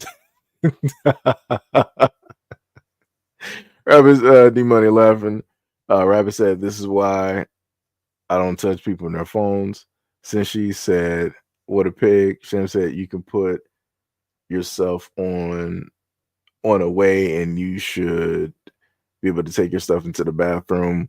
What if it fails and it falls in the sink or the toilet? Oh yeah. Yo, it's crazy. Yo, let me tell you, back during the 360 days, that used to be the stuff that would take place. Guys would just be like, all right, we in a Modern Warfare lobby. The dude would be like, all right, I'll be right back. But forgetting that he's taking a whole headset and a controller with him. And during that time, you didn't, in a sense, have like a mute button, right? So you just have volume control, and you weren't able to, take the mic directly off of the headset because it was all in one. And you just hearing people like go to the bathroom, And we just sitting up there for guys. We just sitting up there rolling. I'm like, yo, you serious? Like, here's man peeing in the toilet. I'm like, bro. I'm like, yo, your mic is still on. Like, unplug your mic. Or then you might have somebody trying to hurry up and run and trying to race the lobby. Be like, all right, we got about like 30 seconds or a minute before the next or the match lobby fills up. I'll be right back. And then they'll sit up there and like go, you just just hear a whole bunch of work done, getting done in the toilet, dropping the kids off at the pool. I'm like, man, what did you eat? It was some hard fought battles. Let me tell you, people were fighting some tough battles back then. Tough battles, man. It's crazy. Rabbit said, "This is why I don't touch people on their phones." How many people got booty bacteria on their phones? I mean, yeah, I mean, but that's also everywhere too, which is the funny part. The main habit that I said that people should do as well is just wipe down your phone. Like, don't matter if you got Lysol wipes, whatever. Just every once in a while, wipe down the phone. Get rid of food particulates or whatever. Heard of that pH drum roll?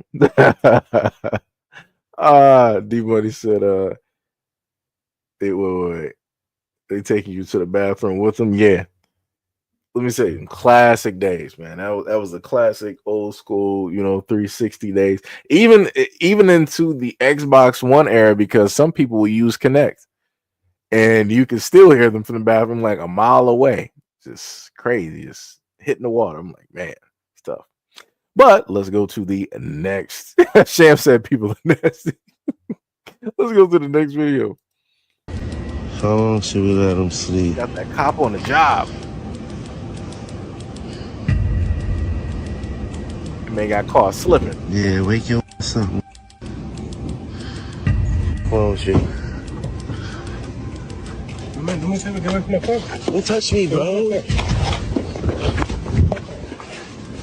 away from the car. You mad because you got caught sleeping? Man, I'm on meal. Don't touch me. It don't matter. Go get away. Don't touch me. Get away. I'm on the sidewalk. Get away.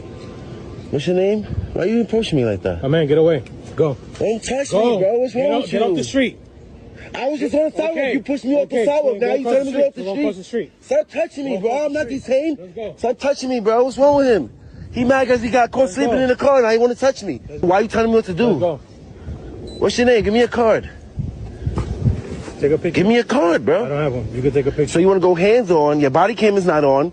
You got caught sleeping in the car, and now you touching me. So give me a card, bro. Right there. You have enough time. As soon as you touch me, I need your card, bro. Okay. Take a picture. And of course, they're gonna back him up unlawfully. You touching me unlawfully. What reason do you have to touch me? What do you mean? Why are you touching me? Why are you recording me? For what reason? Because it's my duty to. It's called the Right to Know Act. For what reason? Because you're sleeping in the car. I'm on me. It's my job. I'm a journalist. That's your job? Yeah. So harass cops? I'm harassing you? Yeah. Did I say anything to you? What do you mean? Did I say anything to you? I wake up and you're creeping like recording. I'm standing there recording you. Did I say anything to you? Like a loser, bro. What are you talking about? And you sleeping in the car on duty like a loser. That's some crazy work. Let me tell you something. And again, ain't this about the third video within his live stream that dealing with cops? I think this is about the third video, or at least representative talking about cops. And again, this is people's tax dollars directly at work, where you got a cop. This dude was able to roll up on a cop. This is obviously, of course, New York. Cop is just stone cold sleep in the car. I'm like, ain't you supposed to be patrolling? Ain't you supposed to be driving around, stopping some type of crimes or something in progress? Or at least move around, go get some donuts and some coffees. The normal stereotype. Go do that. Why? What is this, brother? What is this?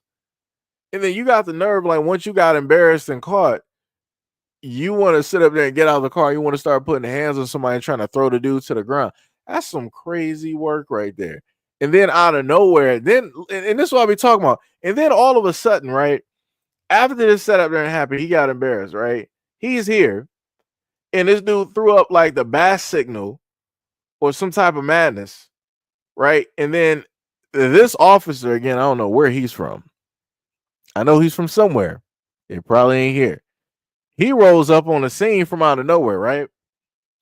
And then after that takes place, you start to sit up there and have a few more officers pull up to the scene and show themselves. They probably skipped a little bit quicker though. But you had other officers that showed directly up, and I'm like, that don't make no sense. It was literally at one point in time. Let me see. Mute this and let it play. At a point in time, he basically got like 4 cops in a sense around him, and I'm like, so where are y'all at the moment in time? Why can't y'all show up like this when a crime is being committed? That makes me really wonder. I'm like, do they actually have criminals, or is it that you have a lot of undercover cops committing the crimes to make it seem like crime is actually taking place? Which one is it? Because it's a little bit weird to me how these cops, all 4 cops, could just show up out of nowhere. But when somebody's yelling for help, when somebody's getting mugged in New York, when somebody's getting pushed onto the train tracks in New York, when anything's happening in New York, you never see these many cops just like pop up out the blue. That's crazy. That's crazy. That is diabolical. He said, let me guess, these are the lazy New York City cops? Yes. Yes. Yes. And like, let me tell you how crazy it is. Like, one time I went to New York, right? And a car I was in was driving through traffic, right? Got stopped for, I guess like a light or whatever. Cop sat up there and no, it wasn't because of the light. It was because of I think it was like a tail light. Because I was thinking about traffic light. It was a tail light. It was, I think it was like out or whatever, right? So cops, I think, either let off with like a warning. I don't think a ticket was involved, right? They were nice enough to do that. Fine, no problem. And again, when cars get stopped and whatnot, other cops know they be radioing and letting other people know all this other type of good stuff. Kid you not, before we were able to hit the freeway, another New York cop pulled us over for the exact same thing. I'm like, are you kidding me? I'm like, are you kidding me? I'm like, y'all just playing around now. Y'all just doing whatever. Y'all just want to, harass people. Y'all just think stuff is, fun and game. Like I said, man, I don't know what's going on with these with them cops in New York, dog. I don't know what to tell people. Shout out to everybody in New York though, but I don't know what to tell you about those cops out there, man. Crazy work. CP said drooling on a door panel. Yo, that's crazy. That is crazy. Bungani, what is up? What is up? What is up?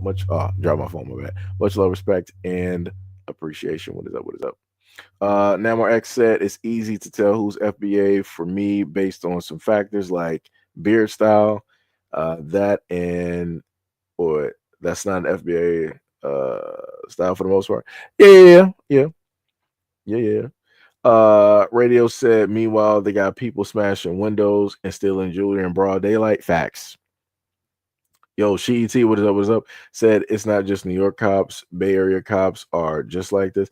Well, the funny thing is, I've never done reports on Bay Area cops. Now, I've done videos on Los Angeles cops and everything that goes on with that. Now, I haven't specifically, done anything on Bay Area, but I believe it.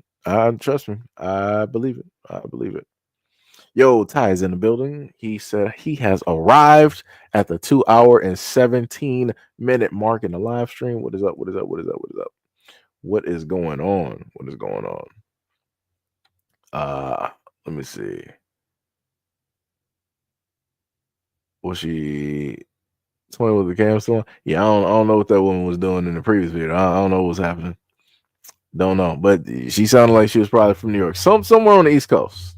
She was from probably New York. Let me see. Do I want to save his video for last, or do I want to have that as the next one? Matter of fact, I say the other brother's video for last. I say that one for last. We'll go to this young woman here. When you hear numbers like white people killed 60% of the African population, they killed 90% of the Native American population, 40% of the Indian population, it sounds like they were just some fierce motherfuckers that just could not be beat, right? I hate to bring it to you, but like 90% of that was fucking disease. They were some nasty individuals. And it wasn't shit like, oh, pneumonia. No, it was shit like cholera. That has to do with fecal matter. Shit like the measles, smallpox. Smallpox killed a lot of Native Americans and also a lot of Mayan and Aztec people. The same thing with like the Tainos and the Caribbean, like a lot of their like L's and I guess you could say their casualties in war was because they were nasty as shit. They wouldn't wash their hands, they wouldn't cover their mouths, they were not bathing, but sitting their funky asses every fucking where.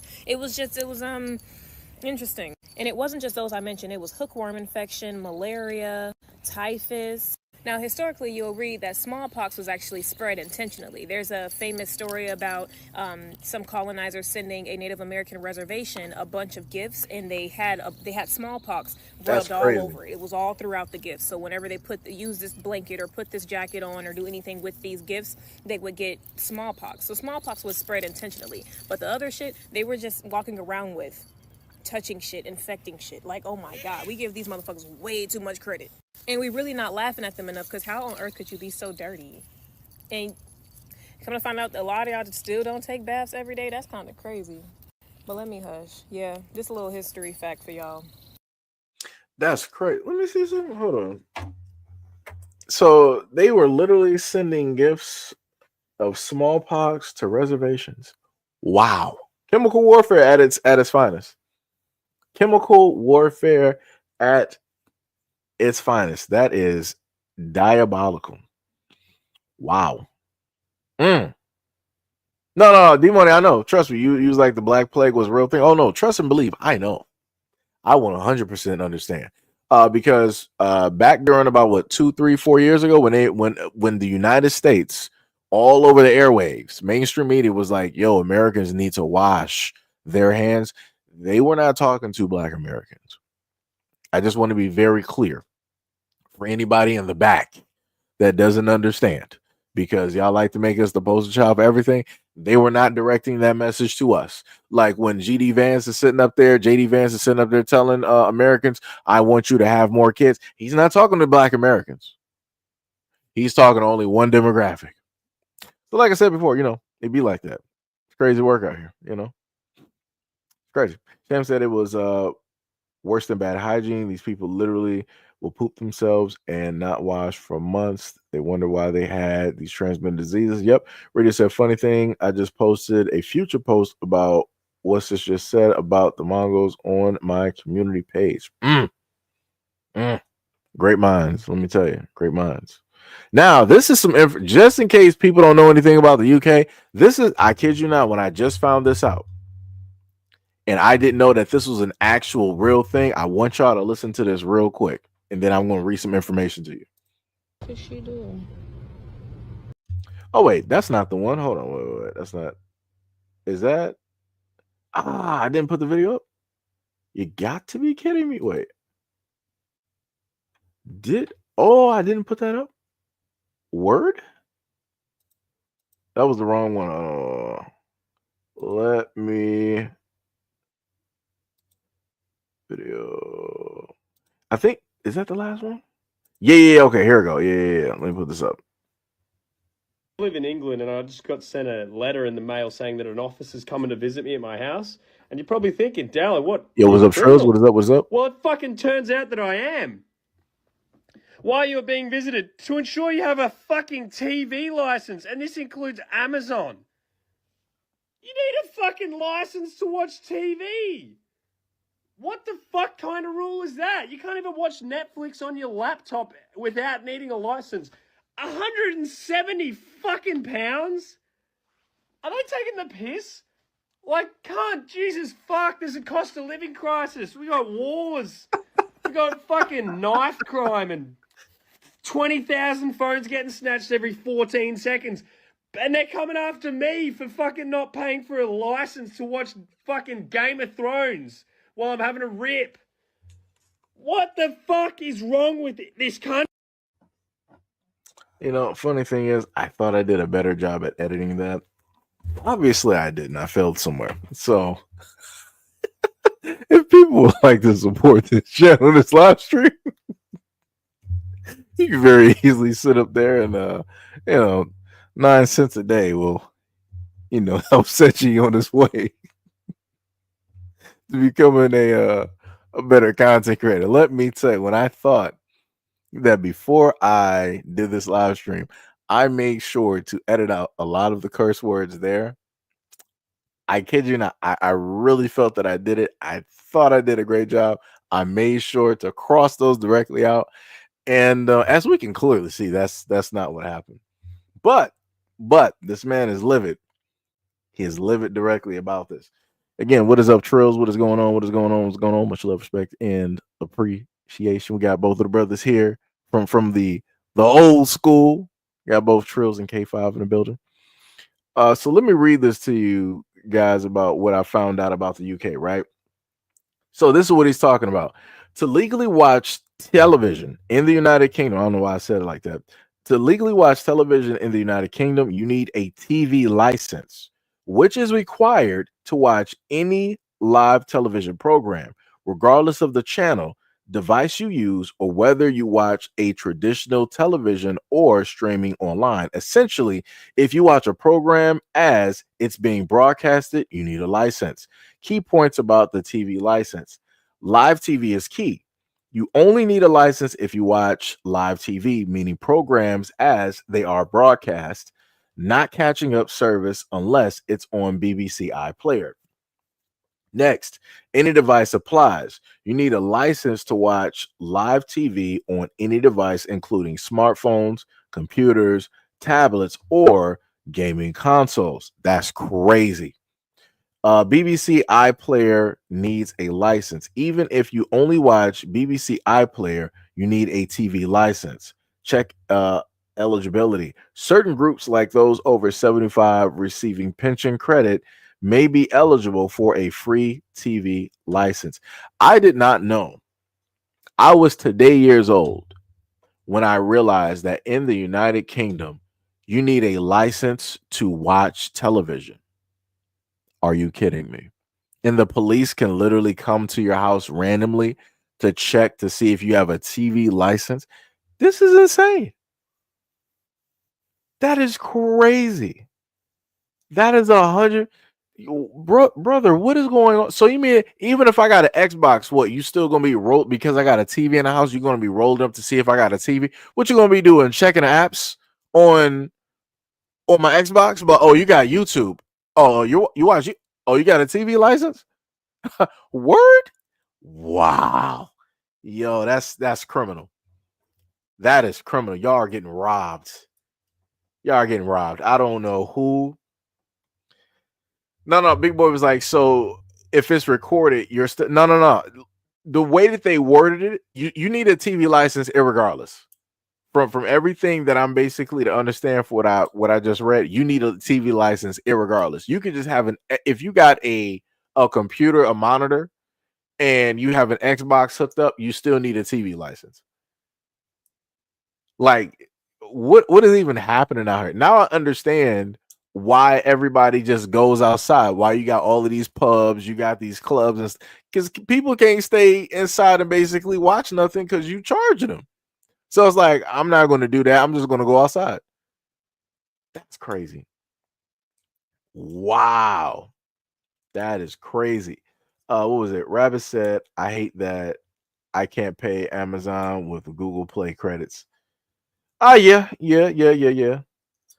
Luis Lane, what is up? What is up? You said there are fewer advertisers on British television and no advertisements on the BBC. Well, y'all need to change that. I don't know. Y'all got to do something about that. Because that is crazy.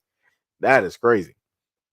Oh, that is insane, brother. And he said, like, you got to have, in order to have a TV license, you got to, what is that, 170 pounds?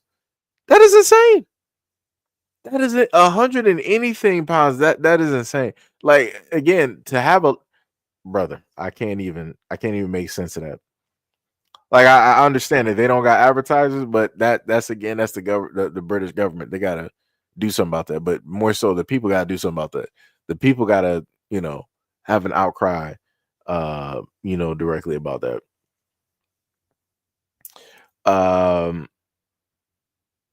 Yeah, I'm skipping that one. The Jomo said, correction, unless the TV enforcers have a warrant, they can't force entry. The TV officers invite police to scare you. Yeah, that's still crazy, though. That is still crazy. D-Money said, don't get caught with an expired TV license. Automatic fine is in. Yeah, it probably is. The Jomo said, correction, the main purpose of a TV license is to fund the BBC, as BBC does not have commercial. Yeah. Like I said, I get it. I'm still not agreeing with it. Like, they need to pull money from somewhere else. Because if they like I said, it's crazy.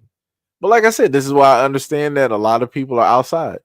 This is why outside is outside over there in the UK. People are just running to and from. People are going to pubs. People getting fish and chips. People, sitting out by, the water and going to the parks and all this. This is why I understand that why people are going out, from sun up to sundown in clubs. They can't do like Americans, just be in a house in a sense, because license. And who wants to pay 100? If you're gonna pay $179, you might as well just go out somewhere. Just saying. It's crazy work. Tariq, I don't got no problem with people having a certain type of religious faith, but please don't be spamming that here. You got one more good time to spam, and I'm just gonna block you. I'm sorry. It's just gonna happen.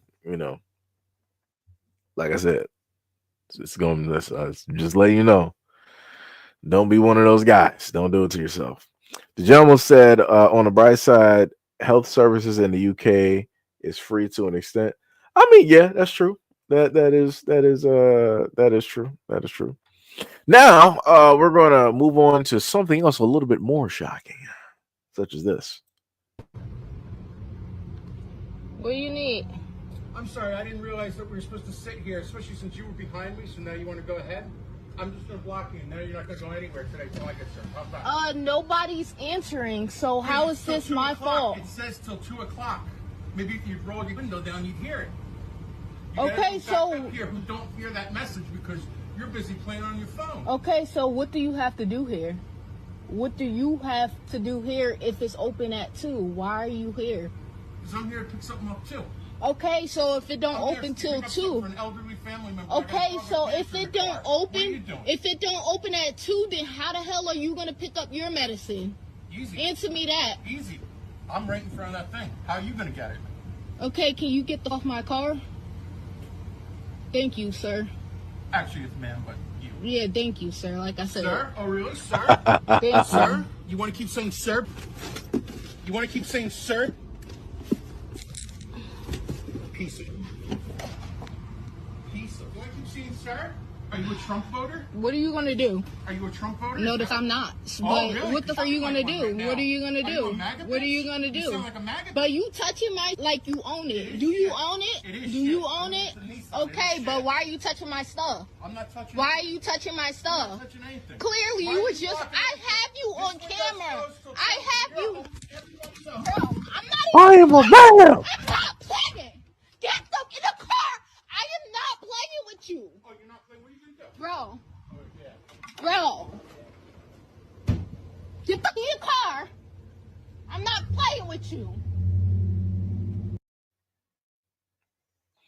I mean, that's not. It was a little bit technically more. But that's the individual there. I'm just gonna say individual for social media purposes because a lot of people are highly sensitive out here.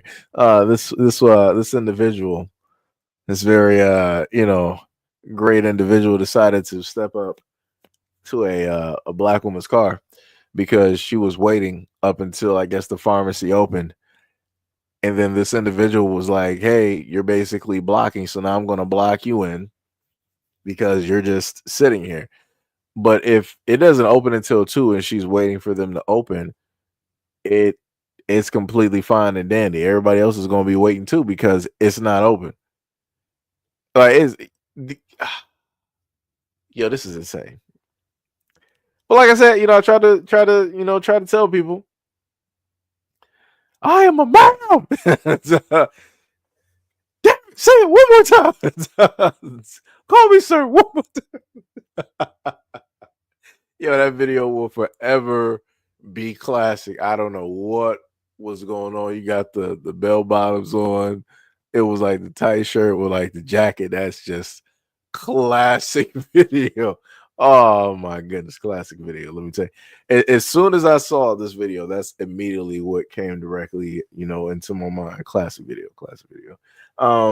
But yeah, this person should not. It's crazy that the default mode that the person. I really feel like it was something else that this person wanted to say, but they were like, "Oh, you sound like a Trump supporter. You sound like a Trump supporter."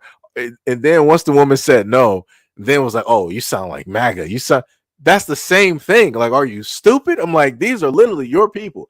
How do you like? What do we do now? We're separating it. You got it's a difference between being a Trump supporter and being MAGA. It's the same thing. Am I crazy? Have I lost my mind here? Yeah, it's crazy. That's uh, oh man, man. There's a lot of things I want. There's a lot of things I want to say. Let me tell you. Oh man. Shout out to America though. Shout out to America. This is America. Let me tell you that. Let me tell you, this is America. Mm, mm, mm. That is crazy. Mm, mm, mm, mm, mm. Diabolical work though. Diabolical work. But last but not least, let me go to this video here. Let this brother explain some words. Explain some things. The black men in this era, in this generation, I can say I never touched a white woman, never had sex with a white woman, never got head from a white woman, nada. And I say that proudly. I say that with my chin up high. Because once you know who you are as a black man, once you know and you understand the history of what these people did to you, you start to look at things from a whole different perspective. You see what I'm saying? So I say this proudly. And most of the people joining in on the conversation of interracial dating can't get past the physical attraction. They're just looking at physical attraction. Nah, bro. What about emotional support? What about mental support? What about spiritual support? The spiritual connection. Outside of physical attraction, outside of the physical pleasure, what could a white woman do for me? A white woman doesn't understand my struggles as a black man. The only woman that can understand my struggles as a black man is the woman that's a reflection of me, and that's the black woman. I can't come home after a long day of being a black man in this world and come pillow talk to a white woman about my struggles. She ain't gonna feel that shit. The black woman's the only one that's gonna feel that. You see what I'm saying? She's the only one that's gonna feel that. And I never came on here saying that white women are ugly or no other woman outside of black women are attractive. I never said that. All I did was hype up my own woman. I hyped up the black woman because society ain't gonna do it. You see what I'm saying? The government not gonna do it. You know what I mean? So someone gotta do it. That's all I did. But me hyping up black women is not to put any other woman down. No, I believe regardless of race, all women are beautiful. All women, white, Asian, whatever, all beautiful. But hold on, let me just pause it right there. You know the craziest thing is and this is a young brother saying this. The craziest part, and I've seen this before, even on my own channel. Whenever it is, it comes to a point. Like I said, everybody can love whatever it is that they want to love. No problem. They can be outspoken directly about it. Put it, up there. People got pages directly for white women. Other people got pages up there specifically dedicated to white men and everything like that, right? People can be outspoken and love who it is that they want to love, no problem. The moment in time, if you are a black man and you sit up there and state that you love black women or you want to show appreciation and all this other type of stuff, magically you'll have people pulling up to the scene having a problem. Magically, you have to specify that, oh, I find every other woman out here is beautiful, but this is the woman right here that I love. Right, you have to, in a sense, literally put that space there so that other people don't feel slighted, which is the craziest thing. And it's crazy, and I've noticed that more and more whenever it is that I see black men online and they're stating how much it is that they love black women. There always has to be a space like, yo, I love black women, but I want to make people understand that all women out here are beautiful. Right, all women are beautiful. It's crazy that we got to sit up there and do that. No other group of men have to do that. If Italian men say that they strictly love Italian women because of their mothers, because of their grandmothers, it is what it is. No other women out there are going to sit up there and say like, oh, but what about Asian women? Don't you find them beautiful? Don't you love them too? Aren't they Nobody else does that. When you are a black man and you literally sit up there and make this statement, people come to you as if you're a villain, but like, oh, why do you only have to wish black women a happy Mother's Day, or oh, why do you only have to give love to just the black mothers out here? And there's more than just black mothers. Mothers are mothers. Mothers is not specifically a color. And why do you only have to love one certain type of women? For me, I don't see color. All women are beautiful. I'm like, dog, what is y'all problem? What is y'all problem? And again, I showcased that to y'all directly on this platform before, that I had people rolling up, and these were Karens rolling up to the scene trying to let me know that they, in a sense, feel slighted, and all women need to be covered with the exact same love and acknowledgement and respect and yada yada yada. I'm like, y'all smoking rocks. I don't know what type of new drug. Maybe y'all on that crocodile from Africa. I don't know what it might be, but y'all need to stop that. Y'all need to quit it. 100%. But let me let the brother continue. Outside of the physical pleasures, no other woman outside of the black woman could understand my pain, could feel my pain, could understand my struggle, could support me mentally, emotionally, spiritually. The white woman could give me sex. The white woman could give me some head. But outside of that, what could she do for me? You see what I'm saying? What could she do for me? If I get into a relationship with a white woman and I bring a child into the world with her, that is unfair to that child, because that child now has to grow up as biracial or mixed race. And based off my own, I have connections with mixed race people, and I had these conversations with them. What was it like growing up as a mixed race person? Man, I don't know if I'm white. I don't know if I'm black. I feel like I'm kind of in the middle, because white society doesn't accept me, but my own people don't accept me, this, that, this. Bro, this is real. This is real. And most people who join in on this conversation, I don't even, go back and forth with them because of what I said. Most of them can't get past the physical attraction. They're only talking about, oh, they're women. Oh, they're attractive. Oh, they make my dick hard. They make me aroused. But after she makes your dick hard, after you have the sex, after that, what can she do for you? What can she do for you? What could a white woman do for me? You see what I'm saying?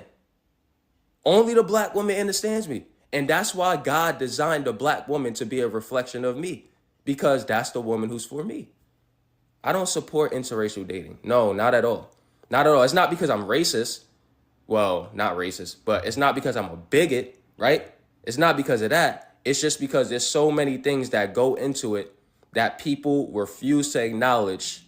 And instead of acknowledging it, they continue to go back to the physical pleasures. I'm not looking at the physical pleasures. I'm looking at everything else that comes with it. You see what I'm saying? Yeah, like I said, the dude is he is completely factual.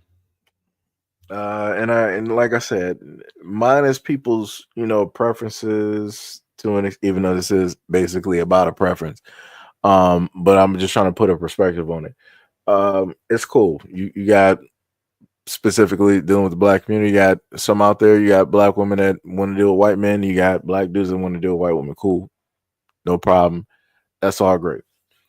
But as a young man stated, at the end of the day, how would it be that those people can specifically understand what it is that you go through and have to face in everyday life? They can't.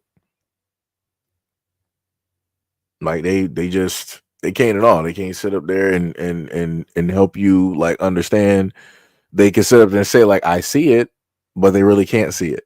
They can say that they acknowledge it, but how can you acknowledge something that you don't understand and haven't realistically, been through?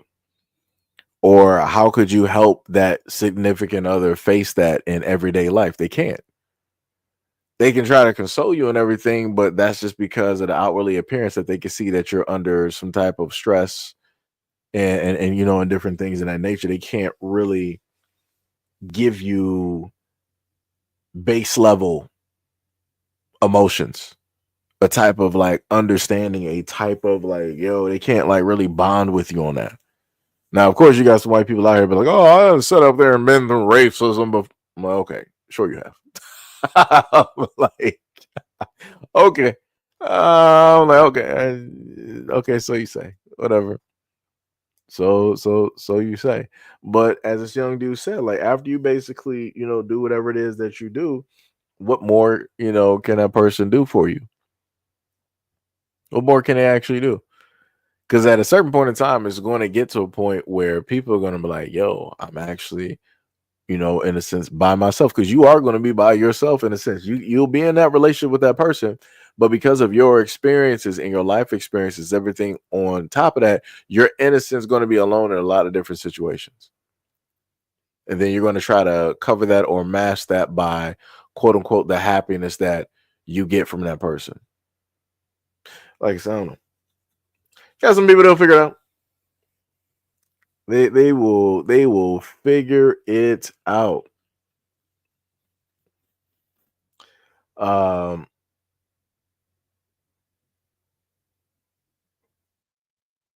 Let me see. Number said you don't like fake people. Yeah. Golden Brown said if you mix a lion with a tiger, what do you get?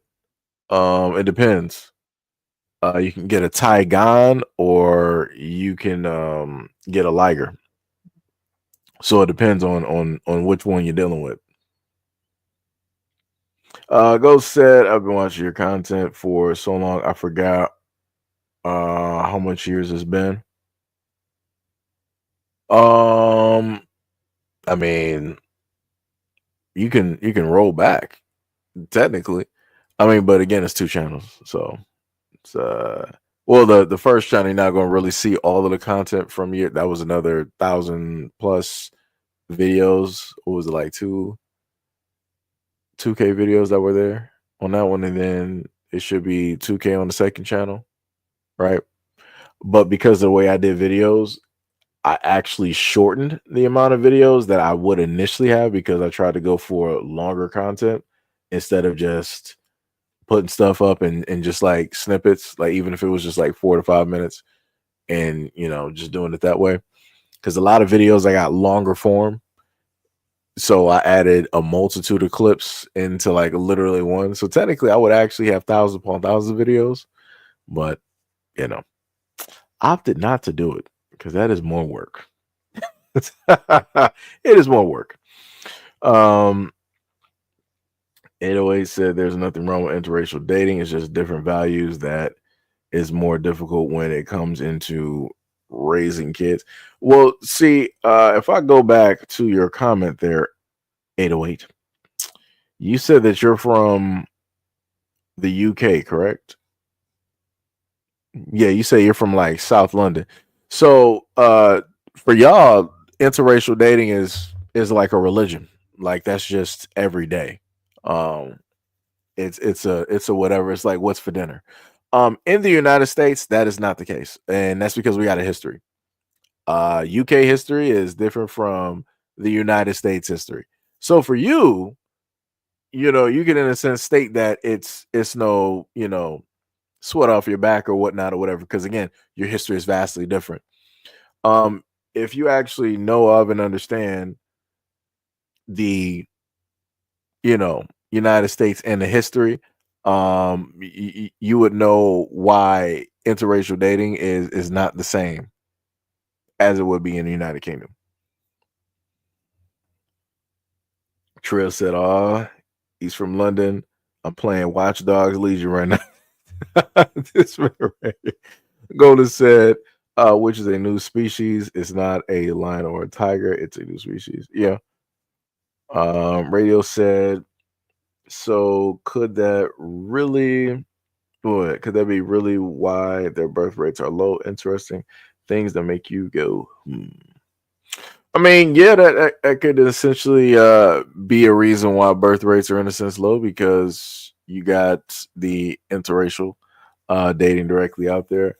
And somebody can correct me if I'm wrong, but I've heard that it's a lot more difficult for people to have certain babies. Like people got to take certain types of medications and everything just to actually, fully carry the child and have the necessary nutrition that they need in order to be healthy. Well, like I said, just listening to other women. What was it? I'm here said hybrid. The mom's DNA does matter. I know people say it doesn't, but that's not true. You can't be mixed without a mom. There's only two genders. I'm confused. I mean, I get what you're saying on that, but the last one kind of, threw me for a loop in a sense.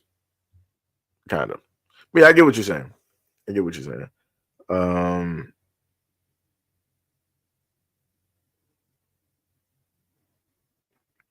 Trying to wave.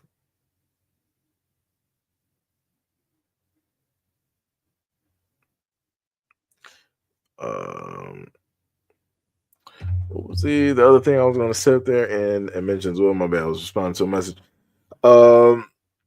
Radio said, when you know your history and where you come from, you won't fall for anything and everything. Yeah, that's true.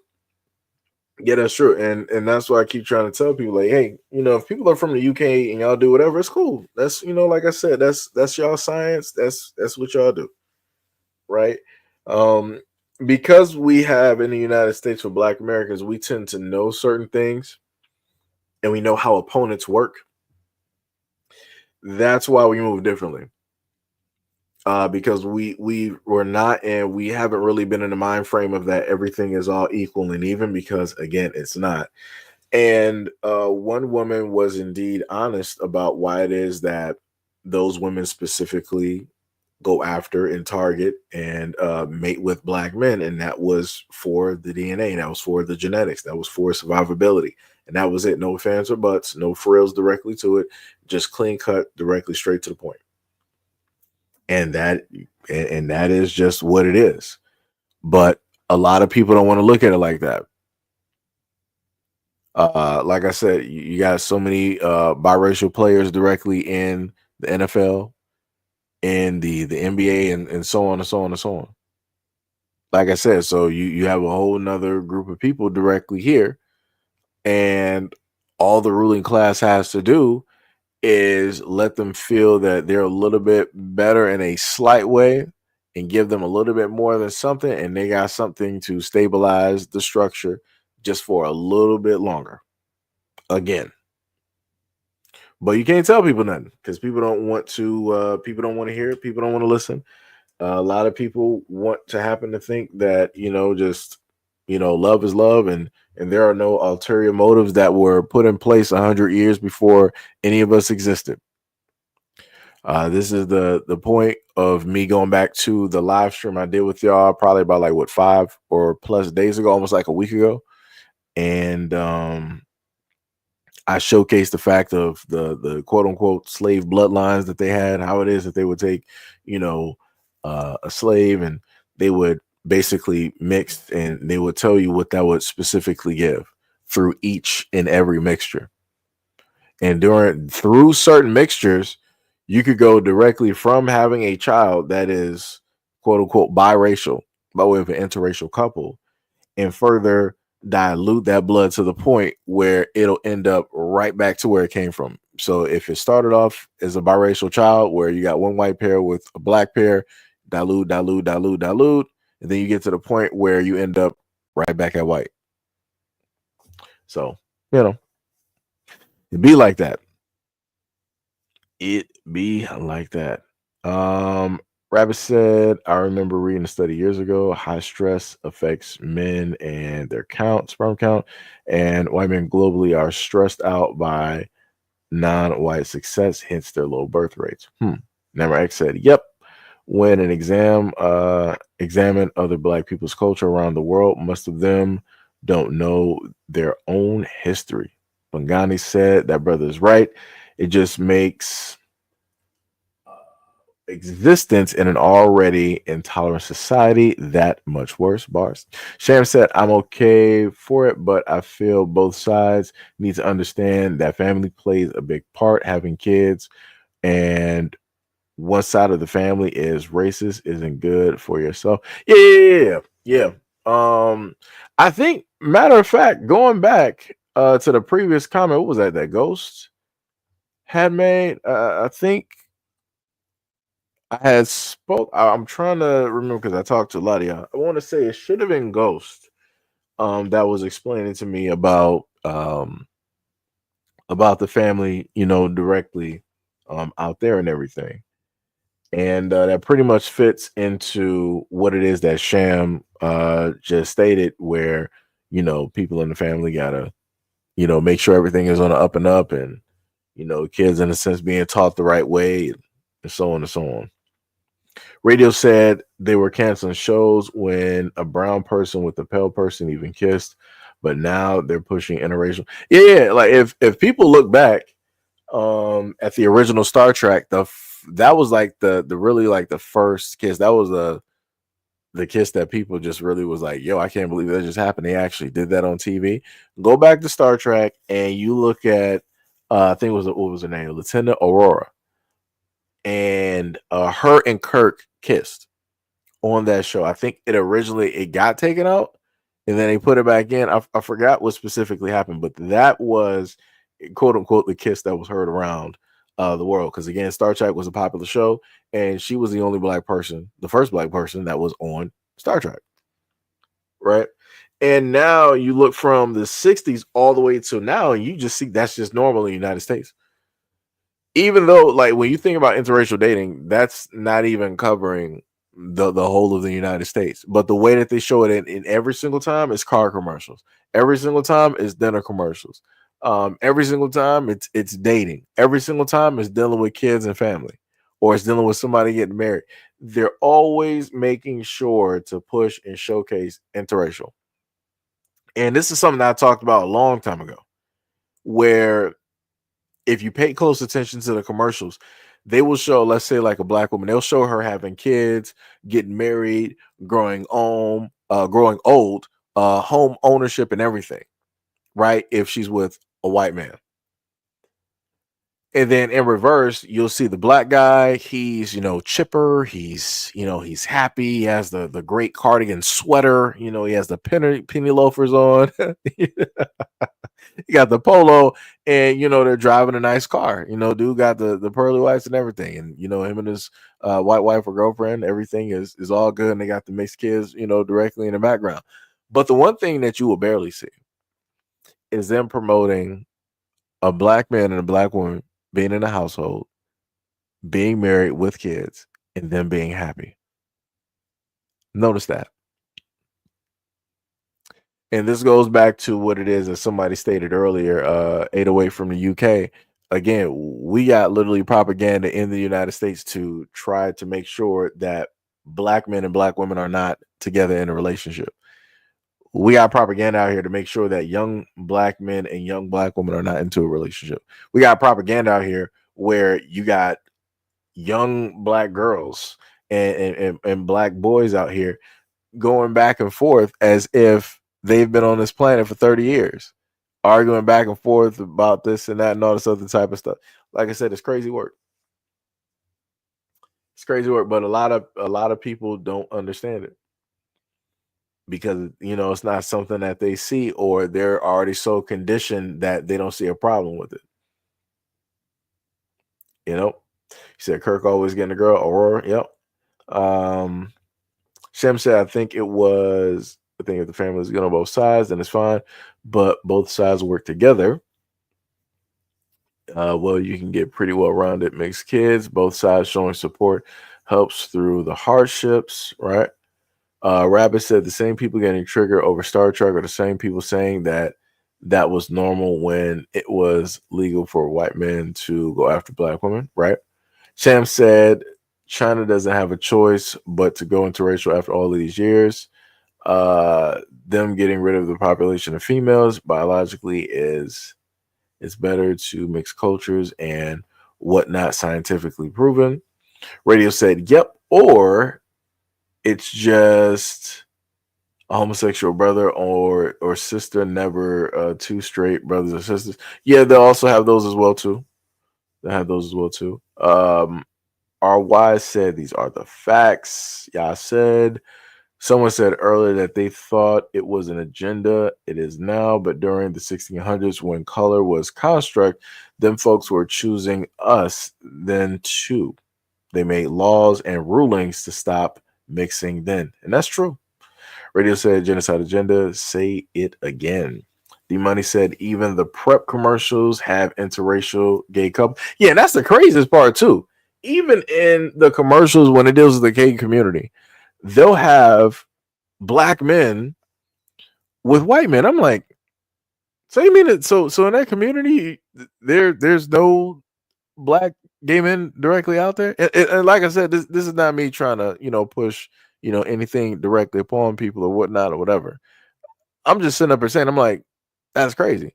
I'm like, it's the same thing in reverse where it's like a black woman. It's like the Raven Simone, right? Raven Simone got a white. Is that her wife or her girlfriend? It's either which or. And I'm like, how does that work out? And again, this is going back to something that I covered before on the channel, where I came across information dealing with black women and them talking about interracial relationships and how it is that they get treated, and how those women also act as well too. And even within amongst black women, from that conversation that was open for anybody to see, they were sitting up there saying that it's crazy how you have black female lesbians specifically looking for white partners.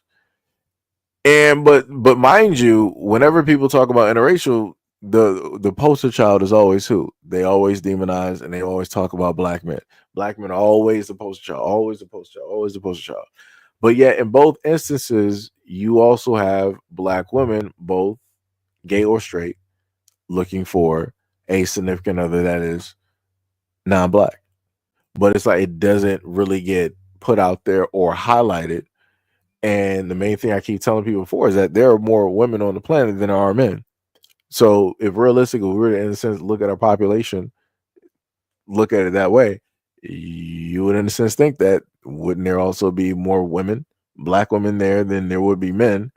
So how many of those women are actually, in a relationship with who not or whatever, right? Versus how many, in a sense, men are doing whatnot or whatever.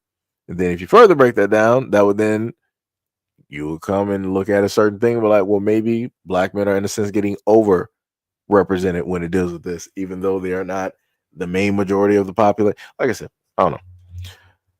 Like I said, I'm just racking my brain, just going through stuff. That's just me. Not saying anything is factual, just racking my brain on some stuff. Yeah, I said nothing comes from two the same sex linking, so I'll push interracial. We must be more desirable. They say I still don't believe we should refrain.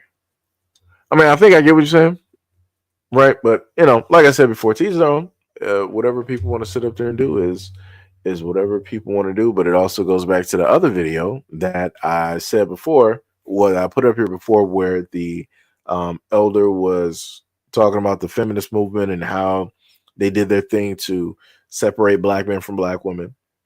And then they further did that with the gay community, right? And all that other type of good stuff. So, like I said, it's an attack on all fronts, all over the place.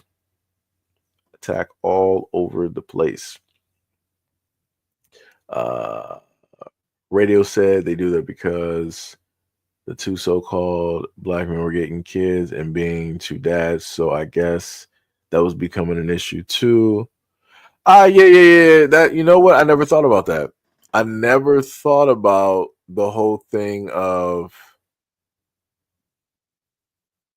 the kids having two black dads, and then those two fathers basically raising the child. I didn't think about that. Huh. I would actually that's a very, very interesting point. Because going back to because what radio was talking about is going back to something that I mentioned before, where I had stated that the main story that they put out into the media that black men are not present. But then the CDC came out and told people, like, hey, well, actually, to correct everybody, black men are more present in and around their child's lives than anybody else. So then that's almost, maybe double whammy is not the word I want to use, but it's the closest thing I can think of right now. But that's in a sense a double whammy, because in one instance, right, you got a black man raising a child. And then to add on top of that, you literally got 2 black men raising a child and being a father directly to that child. Like I said, it's crazy. It's like when you actually technically think about some of the stuff, it's like, wow. It's like, it's crazy. But yep, that was it. That was basically it there, guys. That was technically it. I think I'm probably gonna go get me some coffee or something at this moment to figure out something. Cause I think usually I had coffee last time I put together the video. I think I was supposed to do a live stream, which was yesterday. So yeah, I might either get some coffee or I might go try to figure out something to eat. I'm not sure. And then potentially going back to No Life and some Monster Hunter. I did say that I was going to live stream Monster Hunter. I just want to state I do plan on doing it. I just been like No Life in the thing and just going through the story and just been going through a lot of these fights. Shout out to anybody out there that's actually playing Monster Hunter who has a game system and everything like that. Shout out to y'all. And I think I actually had a full whatever hours of sleep, I think. But I feel tired. Relevant Love said this was fun. Can't get my words right. That's how I know I'm tired. He said this is fun / informative. Much love, respect, and appreciation.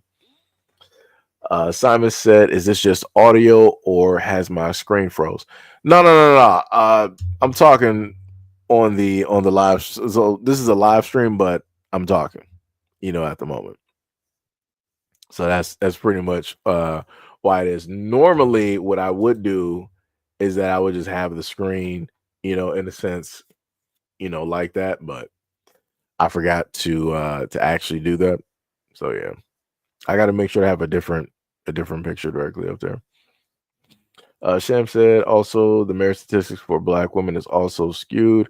Black men and women marry more in their later years than earlier years, where white people marry more. Yeah, it's the it's the whole reverse. Black people are usually trying to figure out some things, trying to get themselves situated in life, a house, home, car, careers, all of those great things. So, marriage and stuff is going to happen a little bit later. White people are like, all right, we're getting married in high school. Better yet, we're getting married in middle school, right? They'll tend to do stuff like that, but then they will have a field of divorces that are going to happen earlier on, but they don't want to talk about those stats or really look at those stats. But the divorce rates, yeah, those are bad. And then the other thing that they don't happen to talk about when it is white people is that a lot of them are still married, but they're separate. So it's like realistically, technically they are divorced in reality, but on paper they're still together. They're just living in separate homes. And they're just like, well, we can just do whatever. I just don't want to pay for a divorce. So they'll, do stuff like that. Insanity and America's Doom. Sham said, when you think on it, it makes sense because humans finish developing around 25 or later. Marriage age makes more sense. Black people actually get married at higher rates and stay together more. Right. Pink said, hit the like button. That is bars. Since she. Yeah. I see you on that Diablo nonstop. Like the same way I'm basically on Monster Hunter, at this moment in time in these Monster Hunter streets, with my lance. What do I normally use? I got the lance and the shield, and then I also have the hunting horn and the katana. I used to use the insect glaive. I might try to get back into that, but I'm not sure. The dual blades are actually pretty dope. Those are not bad. It's pretty nifty, little weapon. Radio said, good old Christian values for you. Yeah, that's true. Talking about that marriage, yeah. It's crazy work out here. Crazy work.